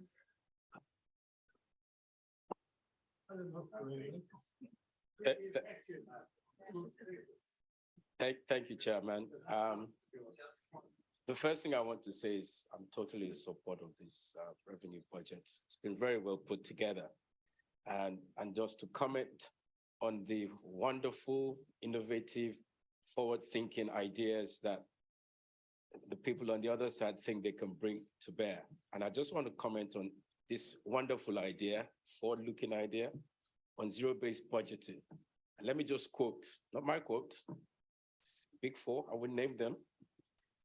On average, according to the first Global Cost Management Survey, ZBB, zero-based budgeting, is expected to decrease, not increase, globally. From what? To decrease globally from 13% to 10%. ZBB, zero-based budgeting, is not where the world is going. It's not how forward-thinking people think. It's how people who are stuck in history. It's not what you think about when you look at an administration that has been run effectively, that has given you the lowest or one of the lowest council taxes across the country. So when you think about zero-based budgeting and you think you can find some fat in that, look at what the data says. Don't just think about this from your global in the air stuff. Look at the data and look at the reality. Thank you. See no further hands. Councillor Doherty, would you like to? Thank you, Chairman. It's been an interesting debate. I think I'm going to divide my response into three. So first of all, I would like to echo Councillor Ross McKinnon's words and to thank our officers. This has been a difficult, in fact, probably the most difficult budget that I have certainly done in my 8 years. And it's taken time and effort and scrutiny and review after review. So thank you, everybody that's done that. It's very much appreciated. I think the reason I want to make sure we say that is because I'll turn my thoughts now to the opposition. I'm not actually going to say very much about the opposition because actually I don't want to waste my time, and I'm sure Councillor McKinnon will do so. But as far as Councillor Brooks is concerned, there is one word that I agree with, and that's repetitive. Cozying up, you're damned if you do, you're damned if you don't. So, hey, we're trying, we're listening, and yet we get hit for that. The next thing I want to do is I want to ask them, is the uncertainty that you're about to throw into West Berkshire going to appear on one of your dodgy leaflets? Because we always know you're a little bit liberal with the truth on your leaflets. Only Councillor Vickers showed that very recently with the no trees claim, didn't he? He got picked up on that one through the door. But will your message to your voters be, we will cut your services, vote for us and we will cut your services? Because if you remember what I said at the start, we have spent months putting this budget together. You've just talked about throwing away 1.2 million of it with the greenways. Never mind Councillor Abbs's wish list. So that's the uncertainty that the Liberal Democrats want to bring to West Berkshire. And I think everybody in West Berkshire needs to understand that level of uncertainty. Second, my third point, which I do want to talk about, is I'm incredibly proud of the work that West Berkshire Council has done over the last 4 years. And I think you reflect on that at these moments, particularly when you have conversations as daft as we've had tonight, which don't actually focus on the people's priorities. So we were very clear when we came to power in 2019 that we had a council strategy that would work to invest in our people's priorities. And we've done that. And I think that's what's upsetting the Liberal Democrats opposite. You see, we've invested, and I haven't just looked at this year's budget, I've been looking at those priority areas particularly. And we have invested over £2 million in ensuring our vulnerable children and adults achieve better outcomes. That's over and above the business as usual element. That's actually looking at how we deliver our services.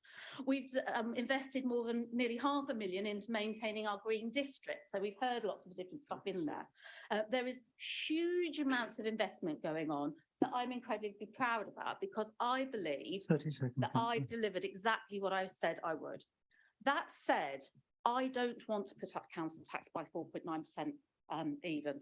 I know that £1.59 a week, and that is how much it costs, will hurt some people here in West Berkshire. And we have always striven to keep our council tax as low as we possibly can. This year, due to circumstances beyond our control, we have had to put it up.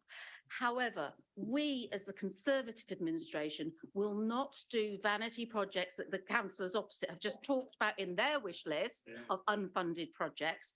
We will continue to strive to be efficient and effective with our residents' money. And you don't need to laugh at me, Councillor Abbs, because you only need to read independent research that shows exactly that. Therefore, I'm more than happy to second this this proposal this evening.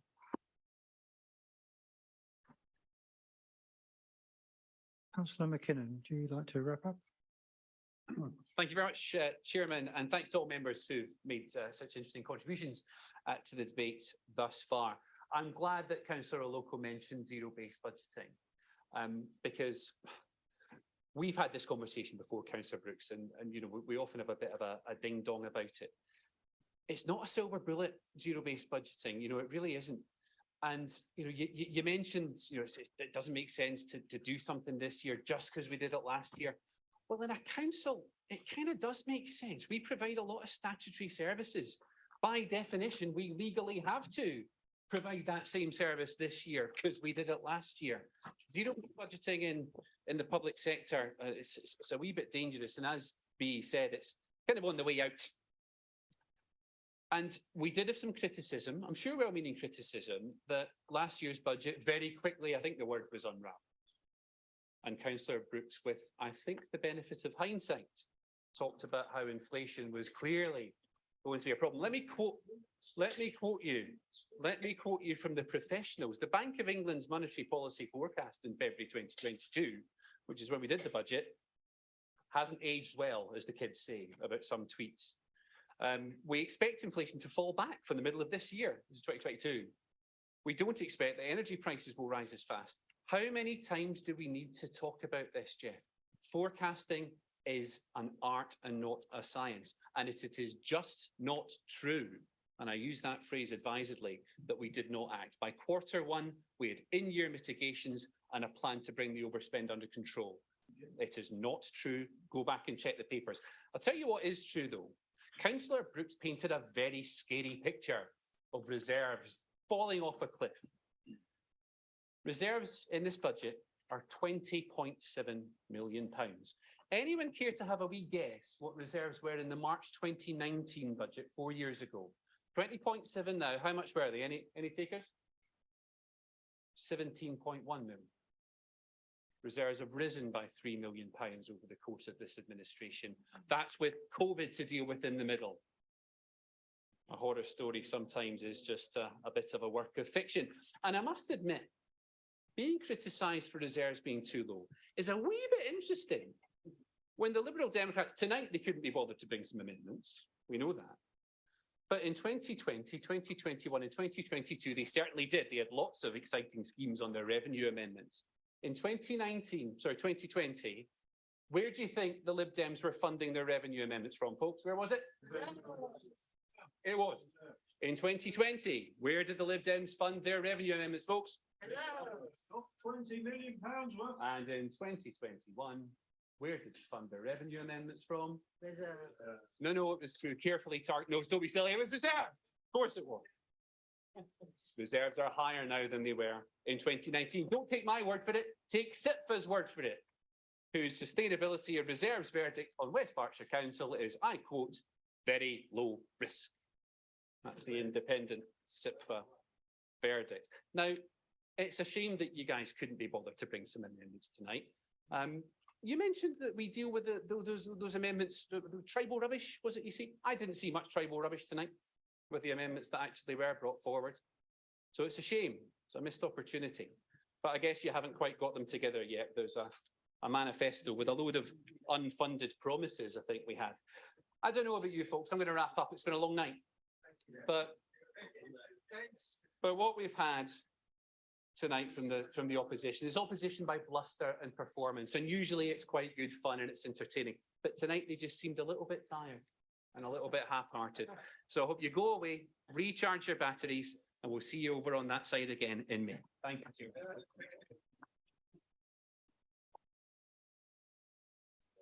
Thank you, members. I'll now ask the monitoring officer to conduct a formal vote on that substantive revenue budget item. Thank you, Chairman. I will ask members in a moment to vote. And I think while we're waiting for that to come up, I just wanted to note for the minutes that Councillor Dillon had left the chamber for this item as well.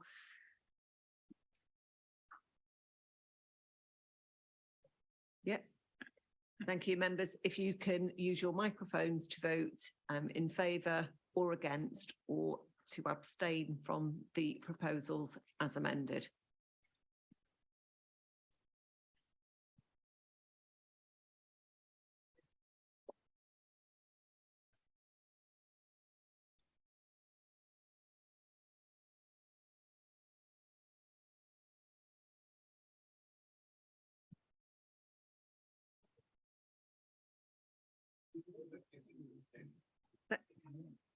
Thank you, Chairman. I can confirm that has been carried and the revenue budget approved. Thank you. Thank you, members. Thank you for a positive debate. That concludes the business for this meeting, which I will brought to a close at just after 8:20. We follow this with an extraordinary meeting, and I suggest that we have a short break till 8:30 to allow Councillor Dillon to return to the chamber.